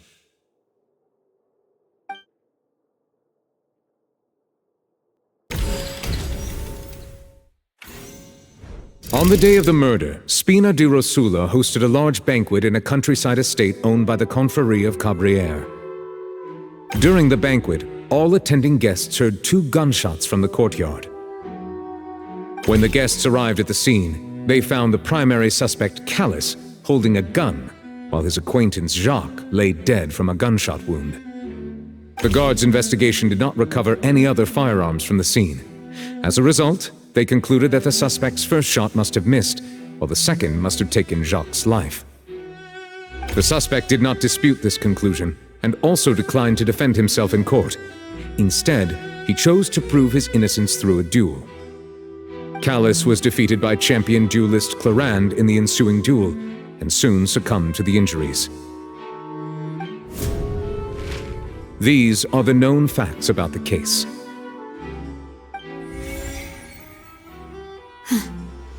The one with the motive to kill was Jacques, not my father. And even so, Jacques still had no reason to pull the trigger. In truth, the third person shot Jacques first, and was shot in turn by my father when my father seized the gun from him. After that, the true culprit turned the third person into water, erasing all traces of him from the scene. Thank you for the summary, Your Honor. Of course, the guard's conclusion appeared quite sensible to us at the time. However, we should revisit the case now that we've gained new information about the abilities of water from the primordial sea.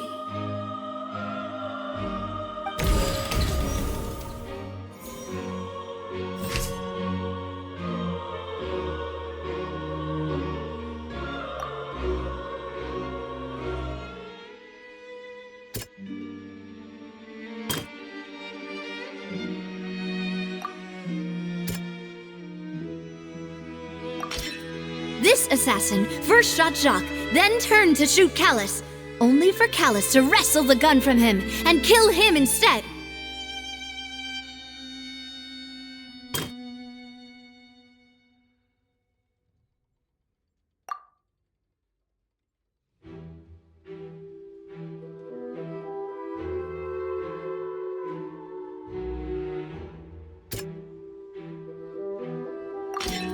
A pile of clothing was found at the scene. The guards once believed they were used by Jacques as a costume to disguise himself.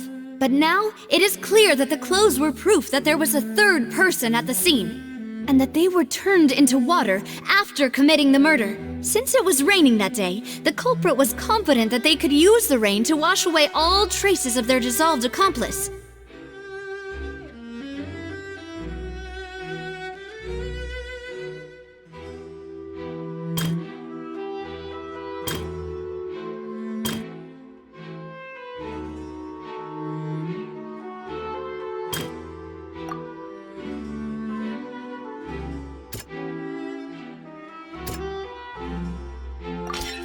The testimony of the victim's family confirms that Jacques had thoughts of assassinating Callus when he set out for the banquet. However, in the end he reconsidered, and instead shared everything with Callus, hoping to seek the latter's protection.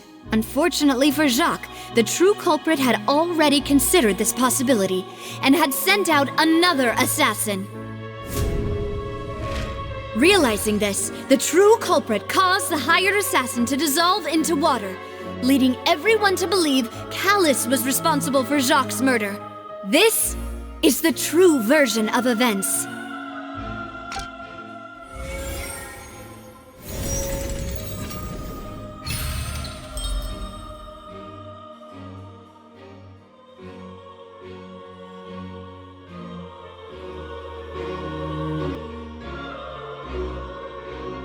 So that's what happened. Wait, you're telling me something as dangerous as water from the primordial sea has been used for all these years? What a great theory.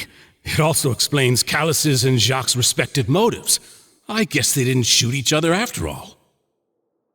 Mr. Marcel, you are the one being charged with the crime.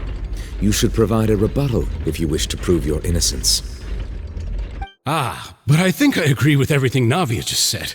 In fact, there was nothing in her speech that directly implicated me. Then, may I ask some questions? In my opinion, we primarily need to determine two things. 1. Do you have the evidence to back up your claims? I'm afraid not. At least not at this very moment. Boo! If you don't have any evidence, you should just go home! I may not have the evidence with me, but I know where I could go to collect it. If we look up the deserted clothes against a record of people who went missing around the same time, we should be able to find a match. Considering the serial disappearances case, the guards probably kept careful records of all missing persons from around that time, regardless of age or gender. That makes sense to me. Monsieur Neuvillette, I would consider this to be a reasonable investigative direction. Why do I feel like Farina's acting a little differently today? Maybe she's scared of embarrassing herself again? Alternatively, she's become more diligent after charging an innocent citizen in the last trial. My second question has to do with the ensuing duel. If the truth is indeed as you described, then why didn't Mr. Callus explain himself in court? If he had testified that a person had been dissolved, he could have at least mounted a defense. I've thought about this too, and the answer is actually pretty simple. He felt there were things that were more important to him. The dissolving power of water from the primordial sea is an important secret for the true culprit of the serial disappearances case. My father could have exposed it for all to see, but he chose to take it to the grave. At that time, Spina di Rosula was in dire straits, and his reputation had already been shattered. He had no guarantee that going forward with the truth would allow the culprit to be brought to justice. What was certain, however, was that it would paint a gigantic target on my back. Boss once told me that Demoiselle had already been selected as the next target of the serial disappearances case. What? If the secret had gotten out, the culprit would have fought an all-out war with Espina right there and then. I wouldn't have been the only one in danger. All of us would have stood to lose our lives. Of course, the guards might eventually figure out the truth of the matter and determine that we were in the right. But what good would that do? How can a hollow verdict protect anyone? Had this opera house ever given my father any kind of confidence in its brand of justice, Spina di Rosula would have had no reason to exist.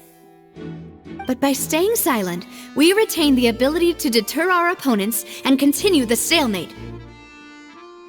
I was able to become Spina di Rosula's president, which made me harder to target, as well as giving me more time to grow and learn. And once I have figured out the truth and stepped up to the challenge, I will do what this opera house cannot, and restore my father's truth and honor back to him. So, you mean to say, your father intended to die in the duelist's ring? That's right. Do you have any proof? Of course. All you need is to ask his opponent, Clorand. I don't need your apology, your guilt, or your support from the shadows. You don't have to do anything for my sake. But since he entrusted his will to you, Clorand, you should tell us the truth about his sacrifice. So, during the duel, did you believe that Callus was intending to die? Yes, I did. As a champion duelist, I've fought many battles and taken a countless number of dishonored lives. In my line of work, I've seen all kinds of people give their all for the faintest hope to continue living. Some were determined, others passionate, and some even manic and twisted. Just one look and I can tell if a duelist is hoping to live or if they're looking to die. I hereby swear on my name and honor as a champion duelist that Mr. Callus never intended to leave the ring alive. Since that's your testimony, I have no more questions. It appears there really are good grounds to reopen this case. I concur. However, Miss Navia, you still have not explained the link between your father's case and the serial disappearances case. Right? What she said was fascinating, but kind of beside the point. Wait, weren't they just talking about the serial disappearances case? Of course, Your Honor. The two cases are connected via a matter of timing. In my father's case, the culprit intended to kill both Jacques and Callus. As a result, they planned to act after hearing 2 gunshots. And, at the end of Lyney's trial, the culprit also only dissolved the victim in front of everyone because they realized they were at risk of being identified. The culprit could only time their actions so precisely if they were already at the scene. Coincidentally, Marcel attended both the banquet and the trial. So that's why you suspected me. Even after hearing your reasoning, I still can't help but find it a little preposterous. I'm used to it, though. You've always been an impulsive and sentimental child, Navia. It's one of your most endearing traits. No need to appeal to pathos. I won't try to refute your points one by one, but even if everything you just said was true, can you prove that I was the only person present at both events? On top of that, does a person have to be physically present to control the timing? Can't someone remotely monitor the place? Don't know what she can say to that. I know that even with that, you might still think you can reduce the list of suspects with some further investigations until I'm the only one left on the list. Alas, who won't feel at least a little hurt by an accusation of murder from a girl you see as your own daughter? But if I were to dismiss this completely, you'd also think I'm not being considerate of your feelings. Ah well, let Uncle Marcel teach you another lesson. Do you know what the biggest flaw in your reasoning is? I suppose you're gonna tell me anyways. It's timing again. I'm a businessman by trade. From From that standpoint, there's no reason for me to kidnap young women. It's a high-risk action with nothing to gain. In addition, I left my home in Snezhnaya when I was young to come to Poisson and work in some trade. My business only thrived when I received Callus's patronage. But the disappearances began before I ever stepped foot in Fontaine. I do apologize, demoiselle. This was my mistake. No, it's not your fault. I'm sure he had come prepared. Is there anything else you'd like to say? Would you like to check the date of my first business license against the first known case of the serial disappearances? You can also take a look at my border entry records, or ask my friends and family when I left Snezhnaya for the first time. Could those records and testimonies do something to appease the unspeakable anguish in your heart? Seems like she got the wrong guy. At this rate, Navia will be convicted for falsely accusing him. I think you've done a superb job of dissecting your father's feelings as he neared the end of his life.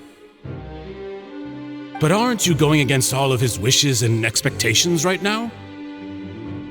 He wished for you to become more rational, collected, and conscientious, instead of dwelling only on your own feelings. Once you've learned to be more considerate of others' feelings, and to stop rushing headlong into things, you'd have met most of his expectations. This isn't just about me, and it never has been. The biggest difference between me and the rest of the victims is that I still have the ability to search for the truth, while that same agency has long been taken from them. The people whose families were destroyed by synth abuse, the people who lost their loved ones to the serial disappearances, and the people who suffered tragic ends due to their sense of justice. Many people's images are flashing before my eyes. I'm sure some are coming to those of you in the audience as well.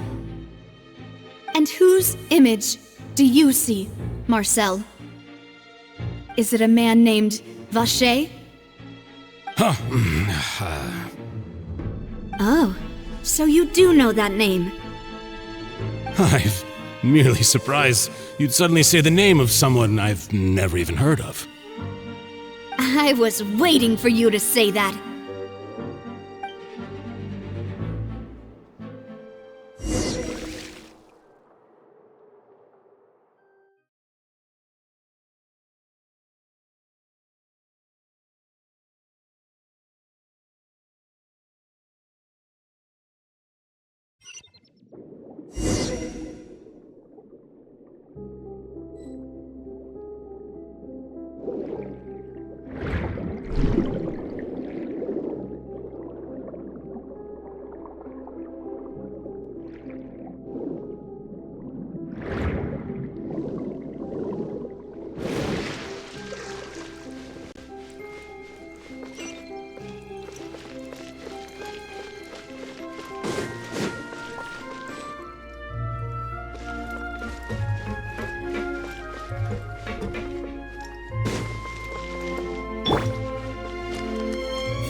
Everyone hold hands!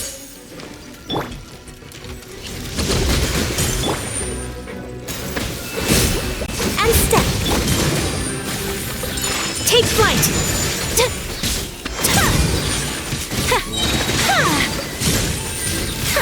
Kami-san to art. Sometsu. The Temple of Wisdom!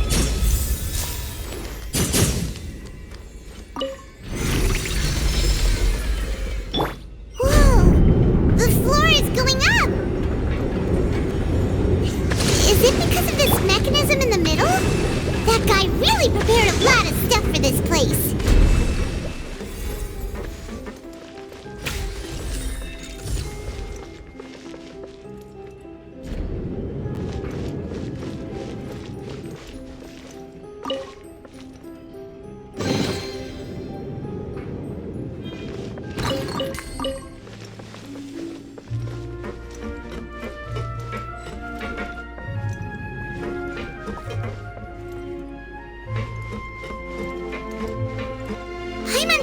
course we need to go up, but Paimon doesn't see a way. Let's take a look around. Maybe we'll find a hidden mechanism that'll show us the way up.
The water level is rising! Now we can swim to the top! But this is still a ways away from where we need to go.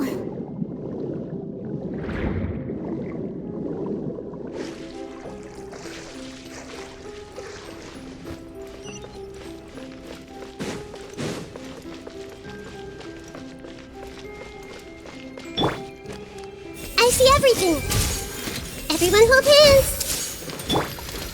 Allow me! Break a leg! Yeah! Ta! Yeah! Ta! Ha! Ta! Ta! Ta! Whirling snow! Ha! Yeah! Ta! Ha! Ta! Take flight! Ta! Ta! And step!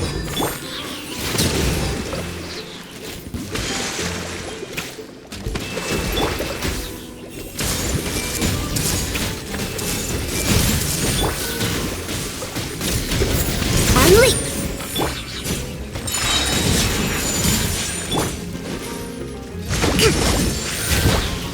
Hold the line! Sakura swirl! Make yourself at home! Your grand finale!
everything. Sharing my knowledge. My apologies. Yeah. Yeah.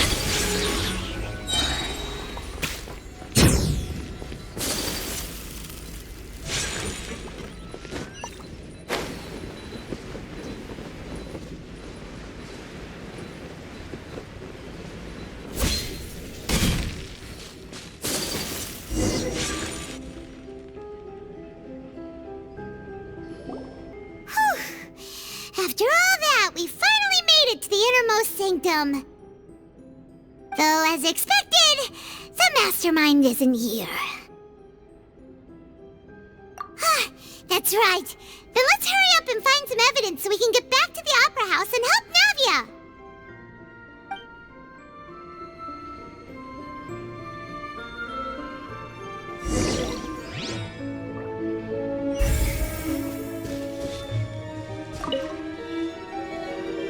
What's all this? Aw, it's a bunch of really cute things! Pink accessories, a hair tie, a necklace, even a makeup box! Oh, Paimon sees it too, but why are all these cute things labeled with different girls' names? Huh? You mean the girls from the serial disappearances? They were brought here? And then they were turned into water. And all the boxes of things, these names, that means... Oh, this is terrible!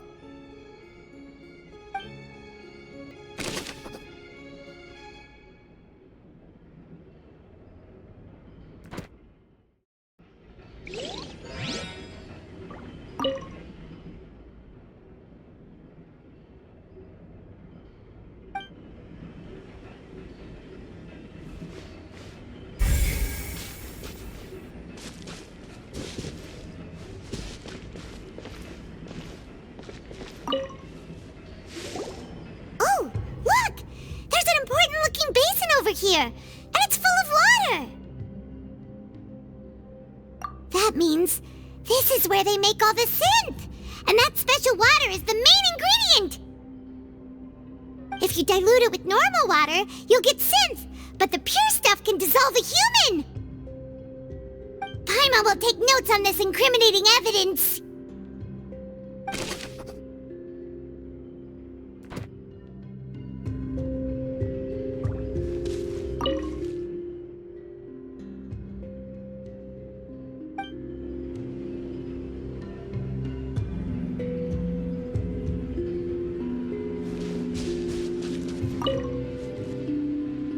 Let's see what's written here. Nothing escapes Detective Paimon's eyes. Callus. Navia's father. Oh, this seems to be an investigation report on him.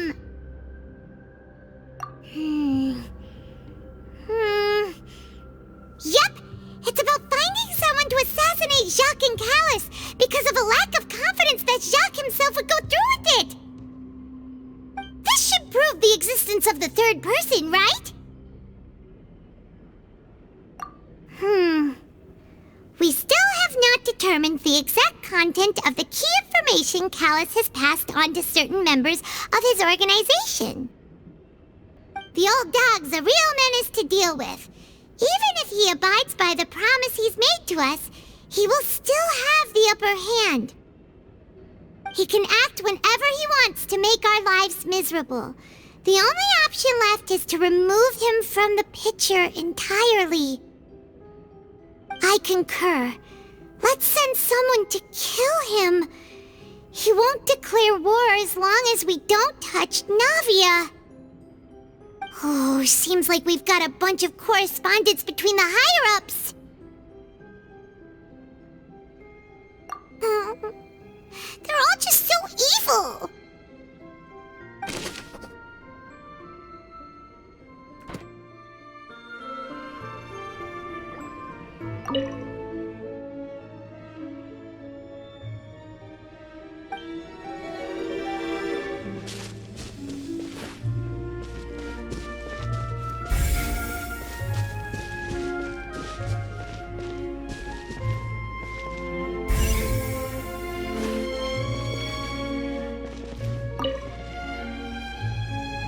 What's this over here?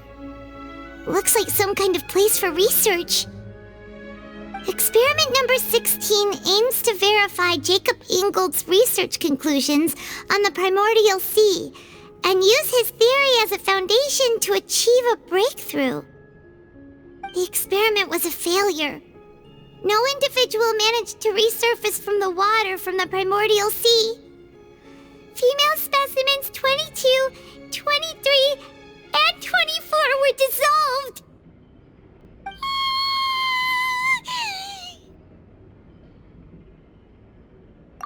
Sorry, Traveler. Paimon will try her best. It's just that Paimon's never read something so scary before. How can someone write something that terrible in such a matter-of-fact tone? You read the rest. Paimon's too scared to keep going.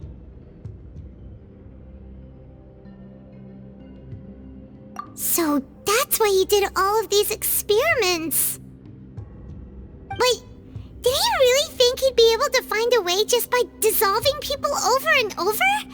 That's just insane! Huh? Isn't that the name you heard by the fountain? Paimon thought he was an eyewitness in the serial disappearances case. You mean Vache is the one who did all of these... experiments? So that's it!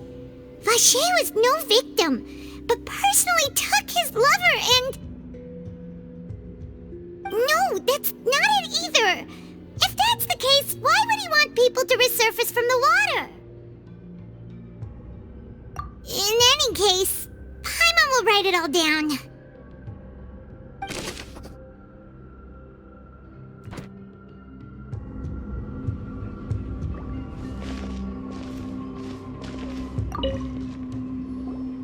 Whoa!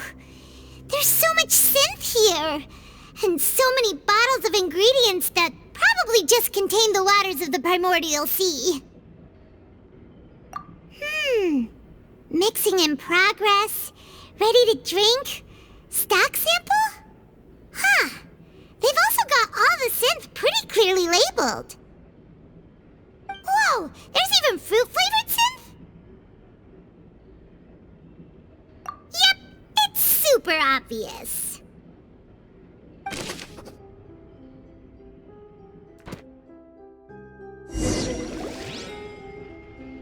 We've looked at almost everything here, and it seems like our theories were spot on, but...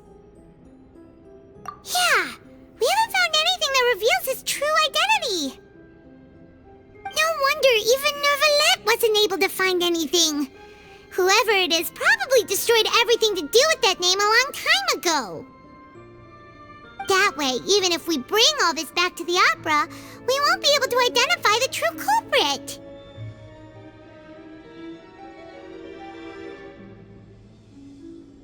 Sure thing.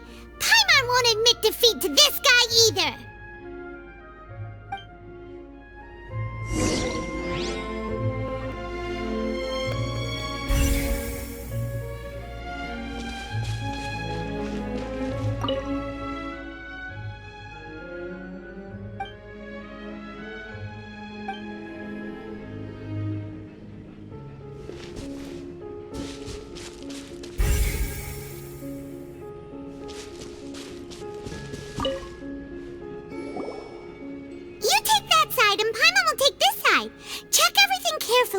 We'll find something for sure.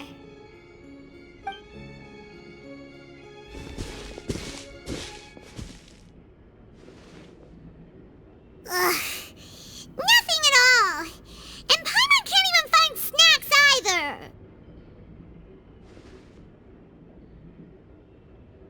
Whoa, really? Let Paimon see. Vinier. Isn't that Vache's lover's name?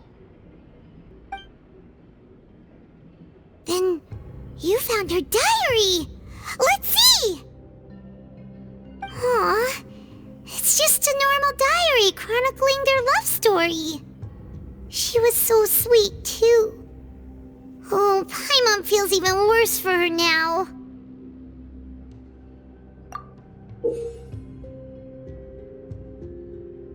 So many! A whole page's worth! But they're all crossed out. Was she unhappy with all of them? The final name she decided on was... Marcel. Wait, but Marcel's pretty old. Has this case been going on for so long that he's Vacher and Venier's grown son?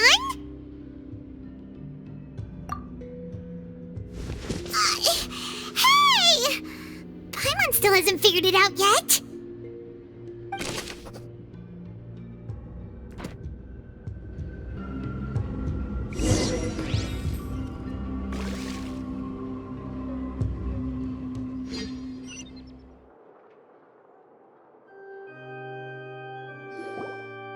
And whose image do you see, Marcel?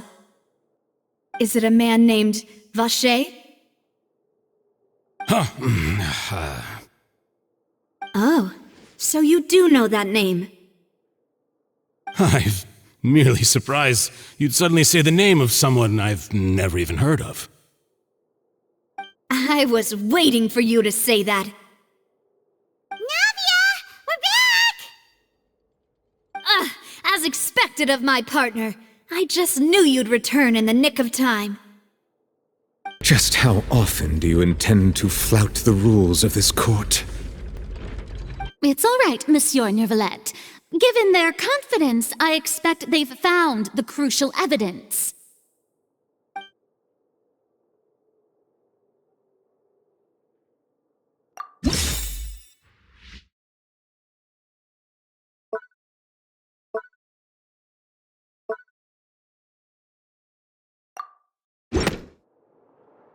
But the truth of it, Marcel, is that you've always been Vacher. Huh? We've investigated your lair and we already know everything! After your lover, Venier, was dissolved, you kept abducting young women to experiment on the hopes of bringing her back to you!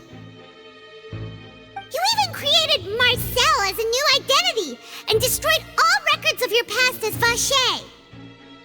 So that's it. Even the villains in opera performances rarely go that far. And with that, Marcel's motive has now been established. This information regarding your past also dismantles your prior timing defense. Well, Marcel, do you know where you went wrong? You fixated your gaze on the lover that passed away, instead of paying attention to the living people around you. So, you never noticed how we changed, or how we grew as individuals. You also never understood Boss's real expectations for his daughter. Or our determination to see things through. Your determination. Mr. Marcel, please speak up now if you would like to defend yourself. Otherwise, the trial will move on to the next stage. Do you really think I wanted to do any of this? Pay attention to you? What for? Have you ever paid attention to me? Ever empathized with my pain? Ever known how it feels to watch the love of your life dissolve right in front of your eyes? No one helped me. No one even believed me. All those decades ago, even the officers from the Maison Gardiennage were laughing at me. They said there's no way a human being can turn into water. So I must have gone mad from grief. Vinier's death was brushed away by all of you as if it didn't matter at all. Well, now you know, don't you? Ha! Well, it's too late now. All those who were dissolved are gone forever. You only have yourselves to blame.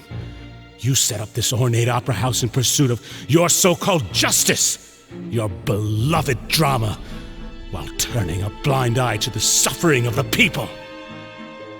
Vignere is dead. We promised each other that we would always be together.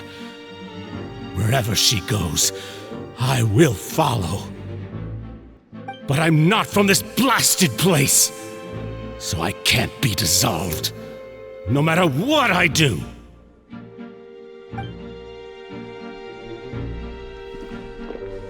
Hey, is that water from the primordial sea that he's drinking? I can't dissolve! Can't dissolve! Can't dissolve! Do you all see? I can't go, I can't follow. So if I can't go where she is, what choice do I have but to try to bring her back? I did all of that, and in the end, that accursed Callus still got the better of me. I spent my entire life living on pins and needles, only to get stabbed by his idiot daughter at the very end. The suspect is exhibiting signs of mental distress. Guards, please restrain him. Don't touch me! Don't anybody come near me! I still need to save Vignere. A promise. We made a promise. Vignere. Vignere. Please, Vignere. Don't think badly of me. All I want to do is fulfill our promise. At this point, the verdict of this trial is clear. With Mr. Marcel's conviction, the charges against Mr. Tartaglia no longer have any basis. Fine by me. I was in a bad mood, but after a show like that, I'm actually feeling pretty good. Traveler, please submit all the evidence you have collected to the guards, so that I might review and summarize the truth behind the serial disappearances case.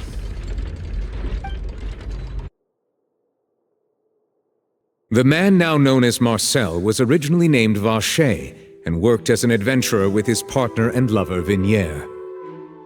During an underwater expedition, Vignere accidentally came into contact with water from the primordial sea and was dissolved in front of Vacher as a result. Vacher learned of the primordial water's existence through the work of others and began to kidnap young women for research, with the goal of discovering a method to restore Vignere back to life. To cover his tracks, he invented the new alias of Marcel and began to operate a business in Poisson. During the course of his research, Vacher discovered that a diluted concoction of water from the primordial sea can induce feelings of euphoria and began to manufacture and market synth. However, as he accumulated wealth to fund his continued research and expanded the scope, he came into conflict with Spina di Rosula. After exchanging blows with Spina di Rosula for many years, Vacher decided to assassinate their president Callus at a banquet. Although the assassination did not go as Vacher expected, he was able to turn Callus into the murder suspect by dissolving the assassin he sent to the scene. And just recently, Vacher attempted to frame Lyney as the culprit of the serial disappearances case, using a similar method. However, his attempt to frame Lyney failed, and the power of water from the primordial sea became public knowledge. This case also exposed enough of Vacher's machinations that he was eventually successfully charged in court. Thus concludes the enigmatic history of the serial disappearances case, with the truth revealed to all. The Oratrice will now deliver the final verdict regarding the charges against Mr. Vacher.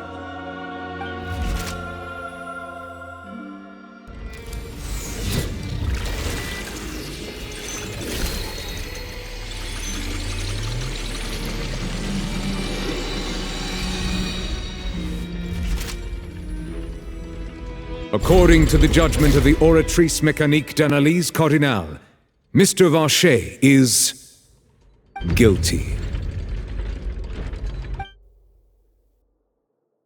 Guards! Take Vacher away. Good. It's what he deserves. With that, the serial disappearances case is over now. We really just witnessed history. Who would have thought the true culprit would be such a polite and well-spoken guy. Yippee! We helped Navia bring the bad guy to justice! He's hurt so many innocent people and now he's finally getting what he deserves. Huh? Are you okay?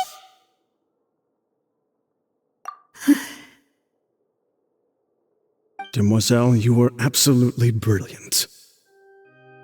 The day our late boss had always hoped for has finally come. You can rest easy now, knowing justice has been served. Yeah. It's finally over.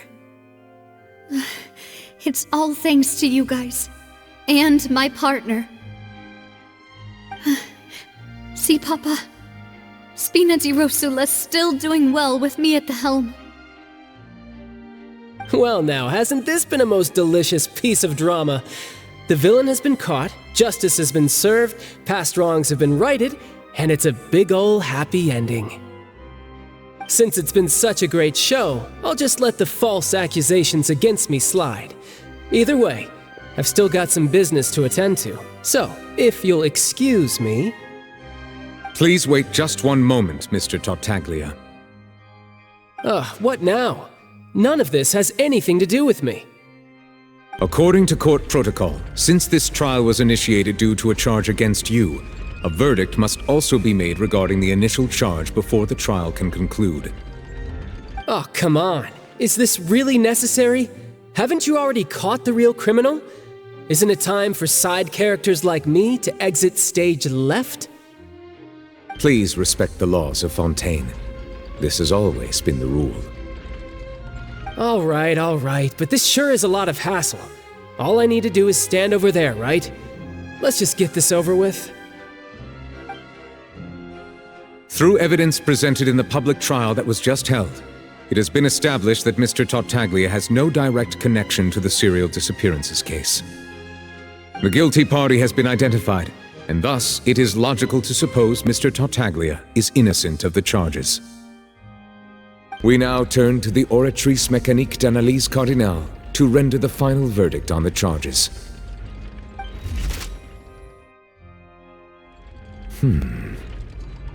According to the judgment of the Oratrice Mécanique d'Analyse Cardinale, Mr. Tartaglia is... guilty. What? Hey! That's not funny! Didn't you just say I'm supposed to be innocent? What's with this verdict? Is your justice machine malfunctioning? Huh? This has never happened before. The Oratrice actually returned a different verdict from the Chief Justice. I mean, have you ever heard of an innocent Fatui Harbinger? Do you think the Oratrice might have just convicted him on general principle? But weren't the charges about the serial disappearances case? No matter what else he's guilty of, it shouldn't affect the verdict in this case, right?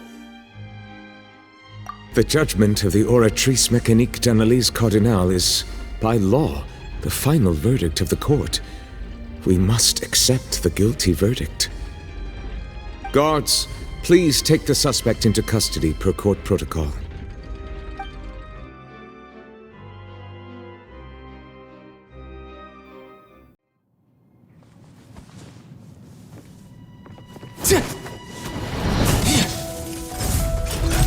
So this is how justice is done in Fontaine. What a joke. You've got your rules. Well, I've got mine too!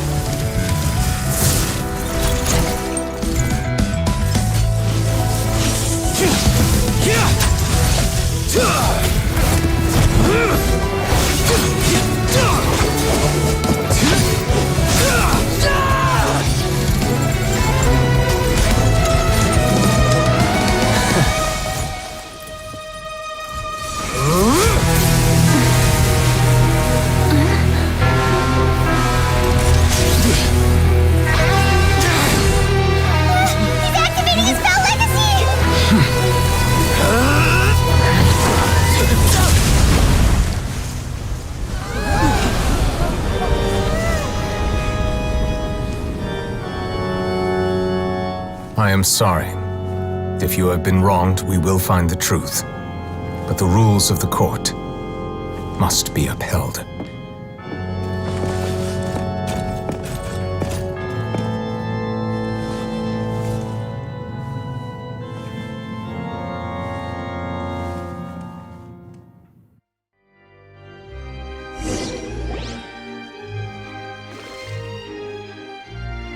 Hey, Monsieur Novelette, what's going on?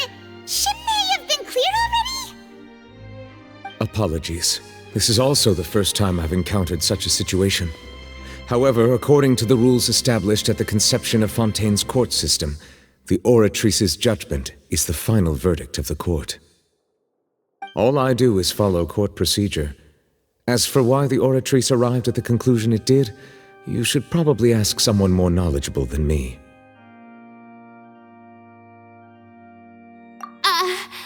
Why are you looking at me? I had nothing to do with it! I don't know what happened there either! Hey, stop staring at me! What does Lady Farina mean by that? She says she has no idea either? But that's impossible. Didn't she create the Oratrice herself? Yeah, so are the verdicts reliable or not? Can results like this really be called justice?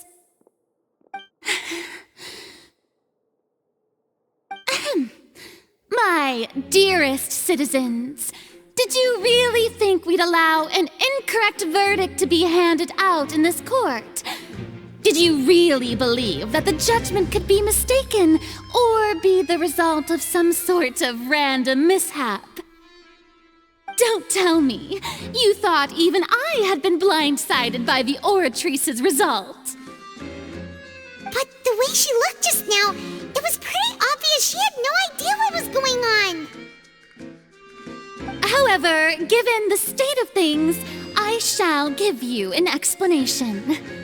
Everything that just took place, including my supposed shock and bafflement, was a part of an elaborate performance, with every action meant to stir up drama and excitement. And, of course, for every performance there is a script. Everything has unfolded exactly as I expected from the very beginning. As the embodiment of the very concept of justice, the Oratrice shall never render an arbitrary judgment!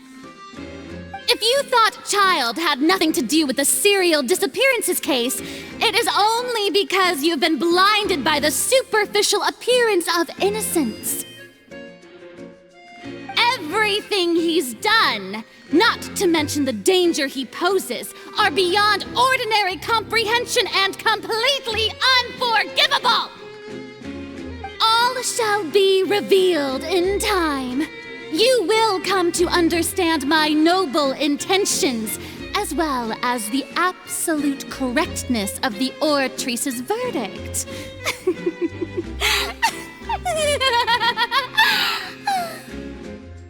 Now, having said that, although I hate to leave things hanging in suspense, it is now time for this performance to end.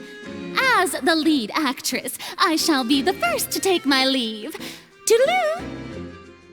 So she chose to make her escape after all, did she?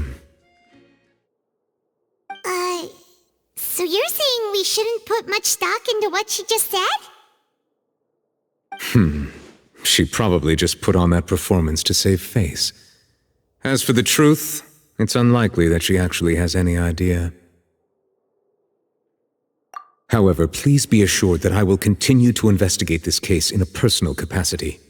Just as I promised, if the judgment has been incorrect, we will do our utmost to clear his name. All right.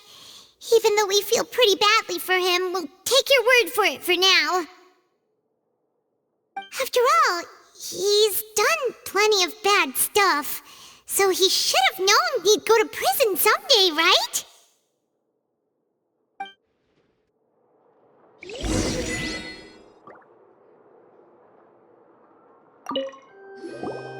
Oh, Monsieur Neuvillette! That power you showed when you took him down. Who are you really? I'm the Chief Justice of Fontaine, of course. If officers of the law lack the strength and capability to enforce it, then it makes a mockery of justice.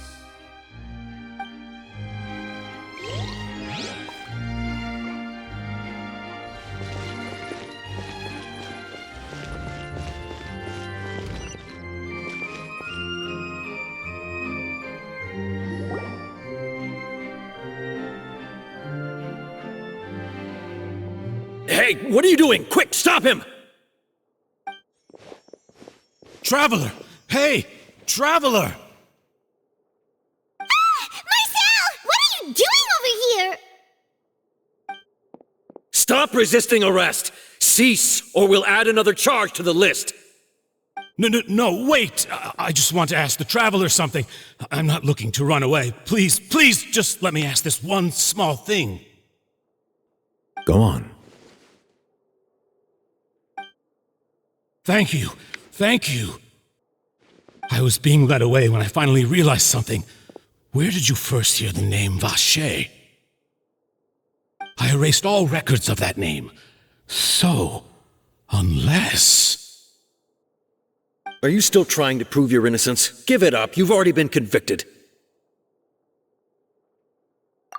Really? You did? You're sure? You met her? But how could that be? How did you manage to do it?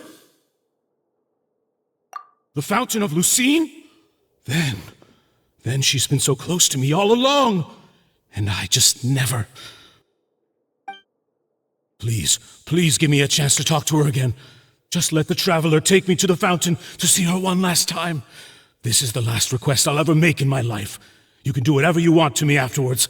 I don't care. What? Give an inch and you want to take a mile? Do you think serial killers get to make requests like that? Paimon agrees. Why should we give him what he wants when he's only done a ton of super terrible things? This request, is it worth as much to you as your life? Of course! Wait, no. It's worth even more than my life. Humans. Will they betray the instinct to live just to satisfy spiritual needs? Very well. I will grant your request. Your Honor, I fear that... I will go with him. You do not need to worry about any escape. In that case, I shall leave him in your most capable hands, Chief Justice. Thank you, Your Honor.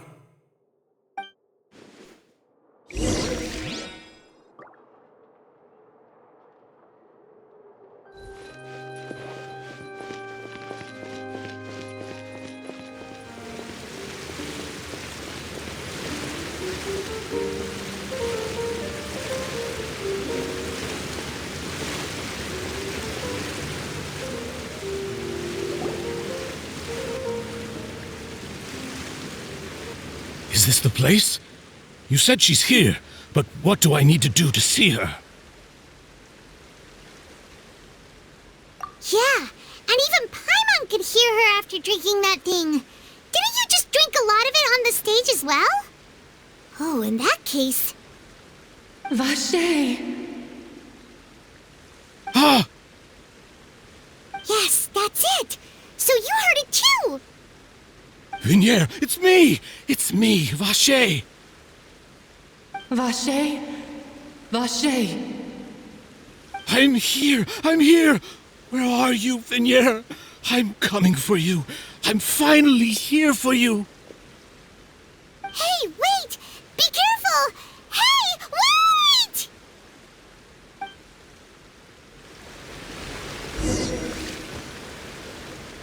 Vignier, is that you? It's me, Vacher! Vignier! Vacher? Why did you come? Didn't I say? You don't need to look for me. You look a lot older than I remember.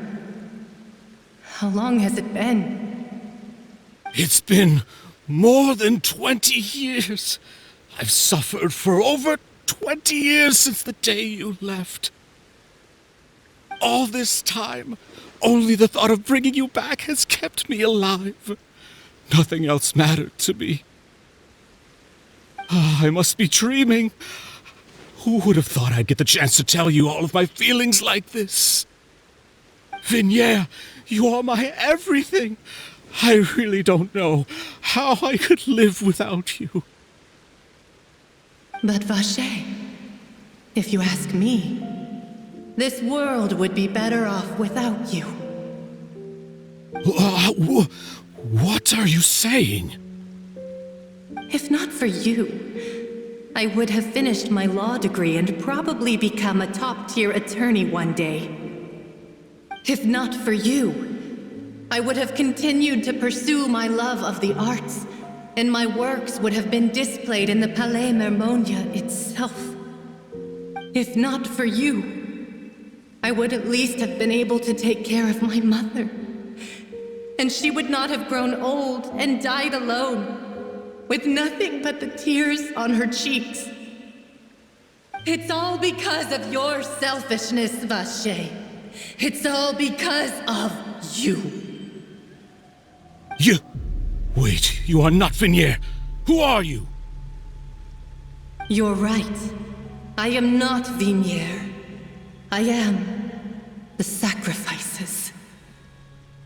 Every woman who died by your hand, as our bodies dissolved, our consciousnesses flowed back to the primordial sea. Our thoughts circulated endlessly within the primordial sea, and we were no longer individuals, but we became one, just as streams of water come together in the sea. I'm Cressy. I'm Lemony. I'm Azine.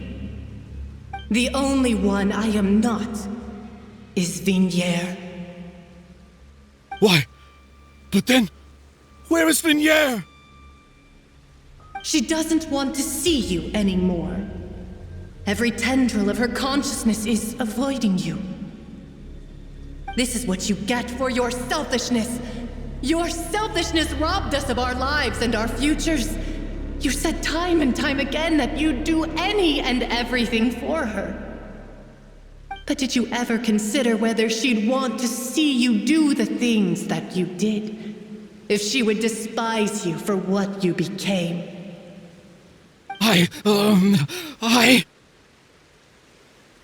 You are a liar, a heartless murderer, and a cowardly narcissist. The only thing you are not is Vignere's beloved. From the moment your first victim died and her consciousness merged with Vignere's, she has had nothing but pure hatred for you.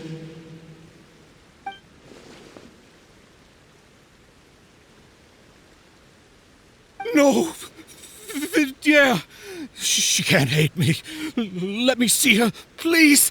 Have mercy! You still don't understand. When I said don't look for me, that came from the real Vignere. She really doesn't want to see you anymore. But on top of that, she also said that because it's her final drop of pity for you. She said that because she knew that if you did come here, we will show no mercy to you. Vache. Vache? Vache? Vache. Vache. Vache. Vache. Drown.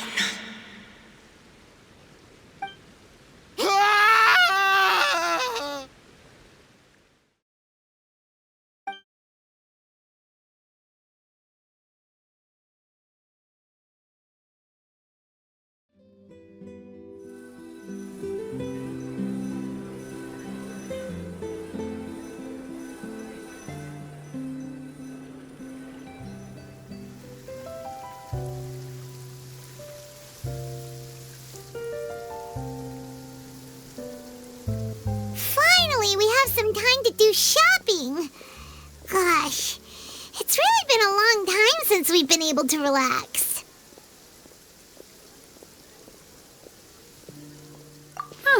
Well met, partner. I knew something great was going to happen when I woke up in such a good mood today. Even this weather can't put a damper on the demoiselle's mood. It's a pleasure to see you both again. Oh, hey, Navia! It's been a few days. Paimon's already started to miss you. Oh, now that I believe. I'm easy to work with and always bring home the bacon.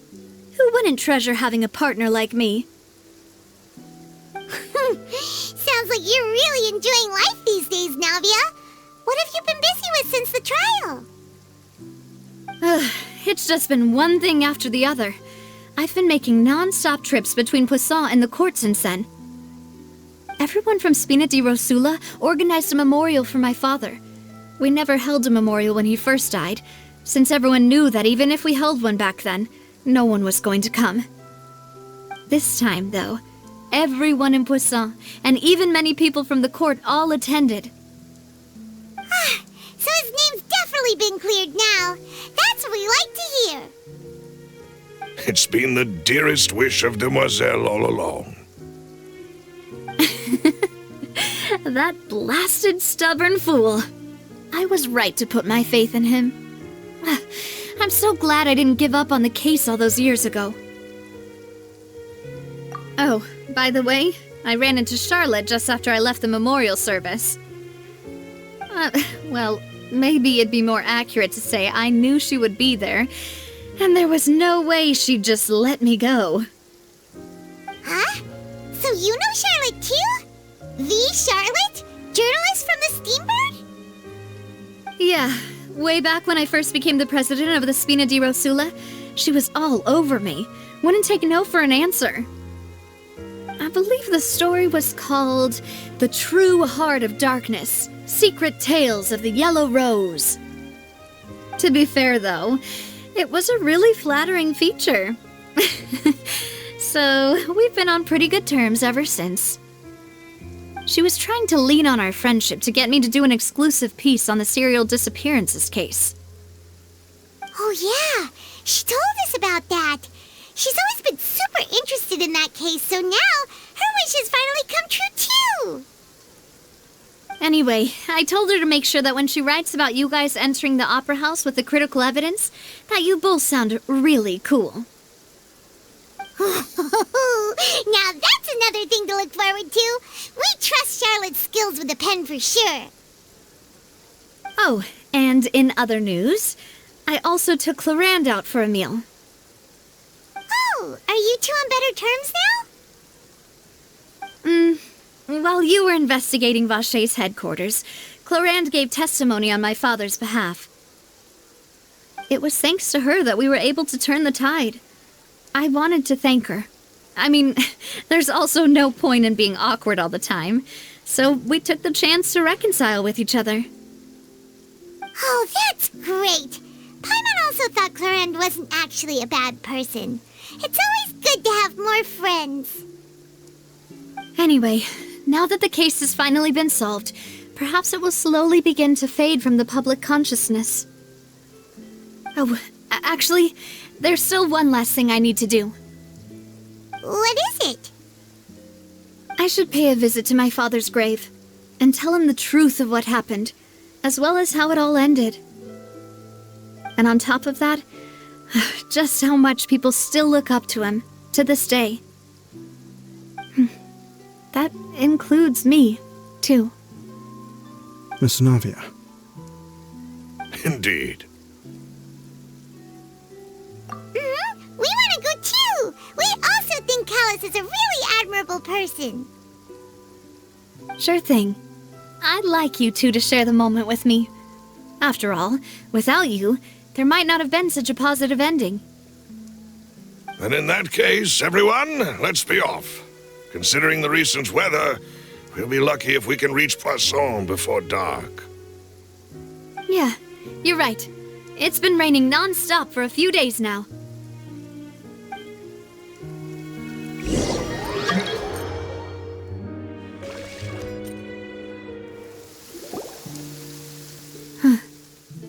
This is where my father's grave is. To be perfectly honest, even I haven't been back here for a long time. Huh? There's someone there already. Wait, that figure. It can't be... Isn't that Nervalette? Why would the Chief Justice be here? Huh? Navia?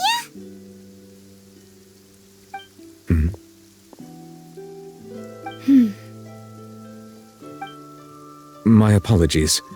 I should have asked before coming to pay my respects. Don't say that. Sorry about that. Oh, I was trying to say there's no need for you to apologize. I wanted to show my father how much I've grown, but still, I doubt I've grown to the point that even the Chief Justice would feel compelled to apologize to me over and over.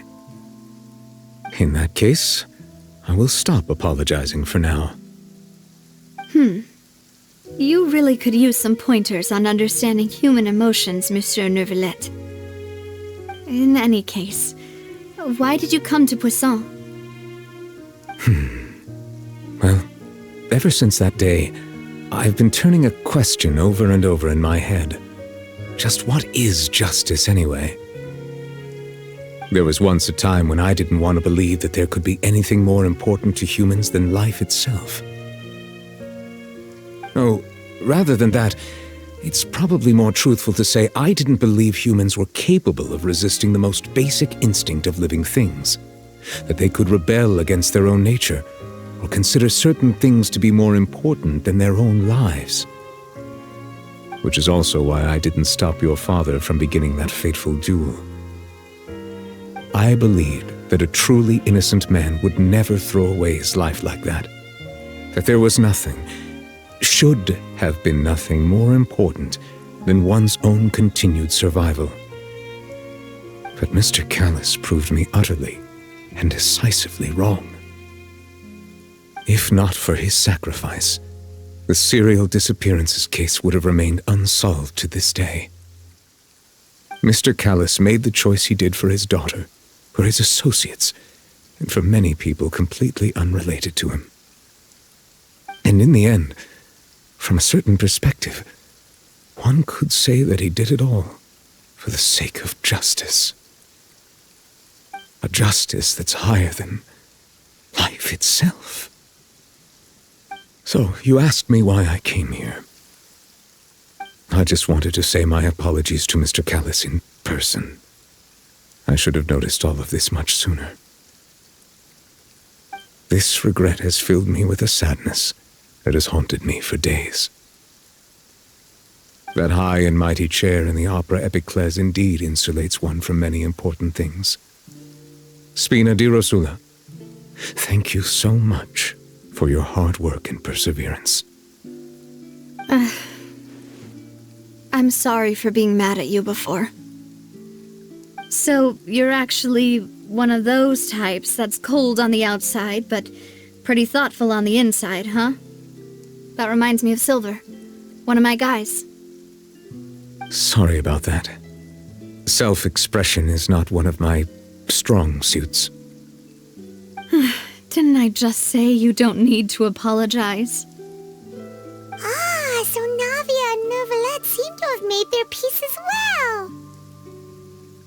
Let's not disturb them for now. We can wait till after they're done.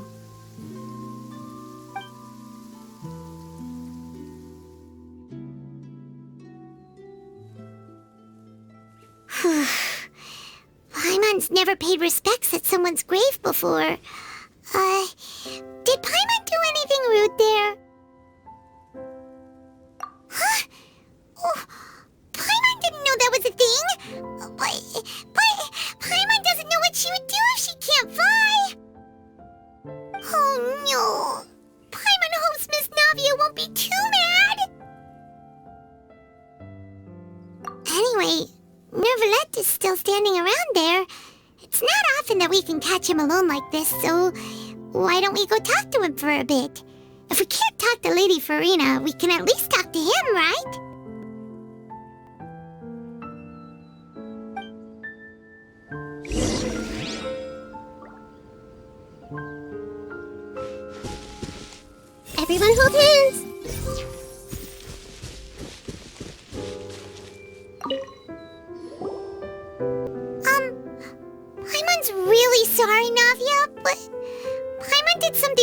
disrespectful just now. What are you saying, Paimon? I don't think I get it. Well, aren't you not supposed to fly around someone's grave? Huh? Who told you that? Hey, Traveler! Why did you mess with Paimon again?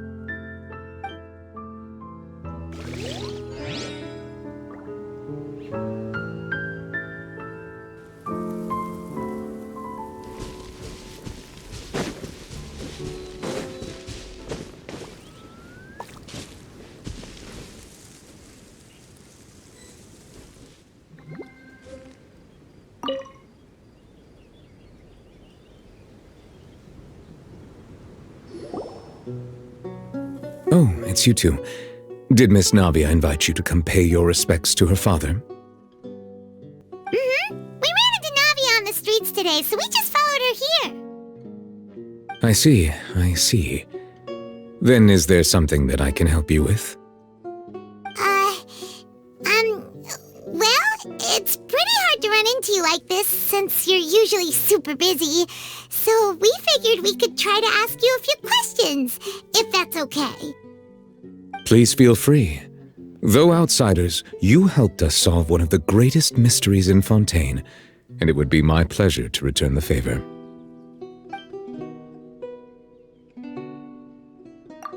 So, at court, the bad guys referred to that special water as water from the primordial sea, but what is it really? Truthfully, that name is already quite accurate. I can only surmise that Vacher and his ilk only learned of its nature and existence after extensive research. There used to be a special sea on the surface of this planet. The nature of its seawater was rather different from that of the sea we know today. Most of Tevat's life forms were first born in that special sea. You could say it nurtured much of the life on this planet. Huh. So it really was where everything began. It makes sense to call it primordial, then. But today, the primordial sea no longer exists on the planet's surface. What Vacher discovered must have been some kind of special case, or a remnant from a truly ancient age. Huh. So that's how it is. Oh, you really know everything, Monsieur Neuvillette. But if that's the case, then why would people, at least people from Fontaine, dissolve in that kind of water? Indeed. Why would the primordial sea, which was known to engender and nurture life, suddenly reverse itself and devour life instead? To be frank, that also doesn't match my understanding of this world and its laws. There must still be some unknown secrets around the people of this land. Is there anything else you'd like to ask me about? That the sea levels will rise and everyone will be dissolved in water, leaving Furina crying alone on her throne, but the sins of the people will be finally washed away for good. Does that appropriately summarize the version you've heard? That's right! It was Lyney that told us back then. And that about covers all the main points. Yes, up to the present, I think we reached a point where we have no choice but to confront this prophecy directly. Rumors have it that this prophecy is rooted in the last words the former Hydro Archon left to the world before she passed away. A prophecy? Of the former Hydro Archon? Wow. This is the first time that we've ever heard of it. Two parts of the prophecy have already proven correct. The rising sea levels and the ability of the people of Fontaine to be dissolved. We should be more vigilant and stay on the watch for further signs. Speaking of the prophecy, Furina has also always taken it quite seriously. Indeed, she has been collecting information and intelligence from across Tevat for this purpose. If the rumors were true, then perhaps this prophecy is the conundrum left to Furina by her predecessor.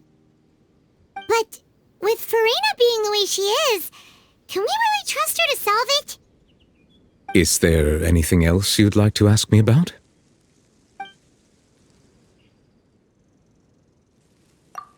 My apologies. My investigation has still not reached its conclusion. However, I still believe the judgment of the Oratrice was not rendered arbitrarily. But you also said you thought he was innocent. For many years, I have been quite aware that the Oratrice does not simply mechanically repeat the verdict that I give on each case. As a divinely created mechanism, the people's unified faith in the concept of justice is integrated into it. Not only can it produce the incredible power of indemnitium, but it likely also possesses other traits, such as self-awareness. Which is all to say, I have been prepared for a situation like this for a long time. So when Lyney told us that he heard a human voice from the room where the Oratrice's core is stored... I was not aware such a thing had occurred. Perhaps that could serve to prove my conjecture. I will add that to the list of items to investigate. In any case, I am inclined to believe that the Oratrice does have a methodology all its own. We just do not have enough information. Based on Farina's reaction, I doubt even she had any idea what was going on. She managed to bluff her way through it, though, with her time-tested twin tricks of bravado and drama. While we do intend to get to the bottom of this, for now, we regret to say that the Fatui Harbinger will just have to bide his time in the fortress of Meripede. If we did incorrectly convict him of crimes he did not commit, we will most certainly compensate him to the fullest extent allowed by the law. If you ask Paimon, the only compensation he'll want is a no-holds-barred fight with you. Is there anything else you'd like to ask me about? Your sibling, another blonde-haired traveler. I'm sorry, but I've never seen anyone who matches that description. If she ever stepped foot in Fontaine, I'm sure she followed our laws to the letter, and had no reason to appear on the stage of the opera Epiclese. Is there anything else you'd like to ask me about? Very well. It was my honor to provide you with what answers I could. I very much enjoyed conversing with you. It will soon be time for me to leave this blissful tranquility behind and return to Palais Memoria. You really are super busy, Monsieur Neuvillette. Paimon thought you only came here to pay your respects today because you had the day off. Crime and villainy do not have the day off, and so justice must work around the clock as well. This is merely the nature of a justice's work. All right, you've got a point. Huh? Paimon just noticed that the rain has stopped.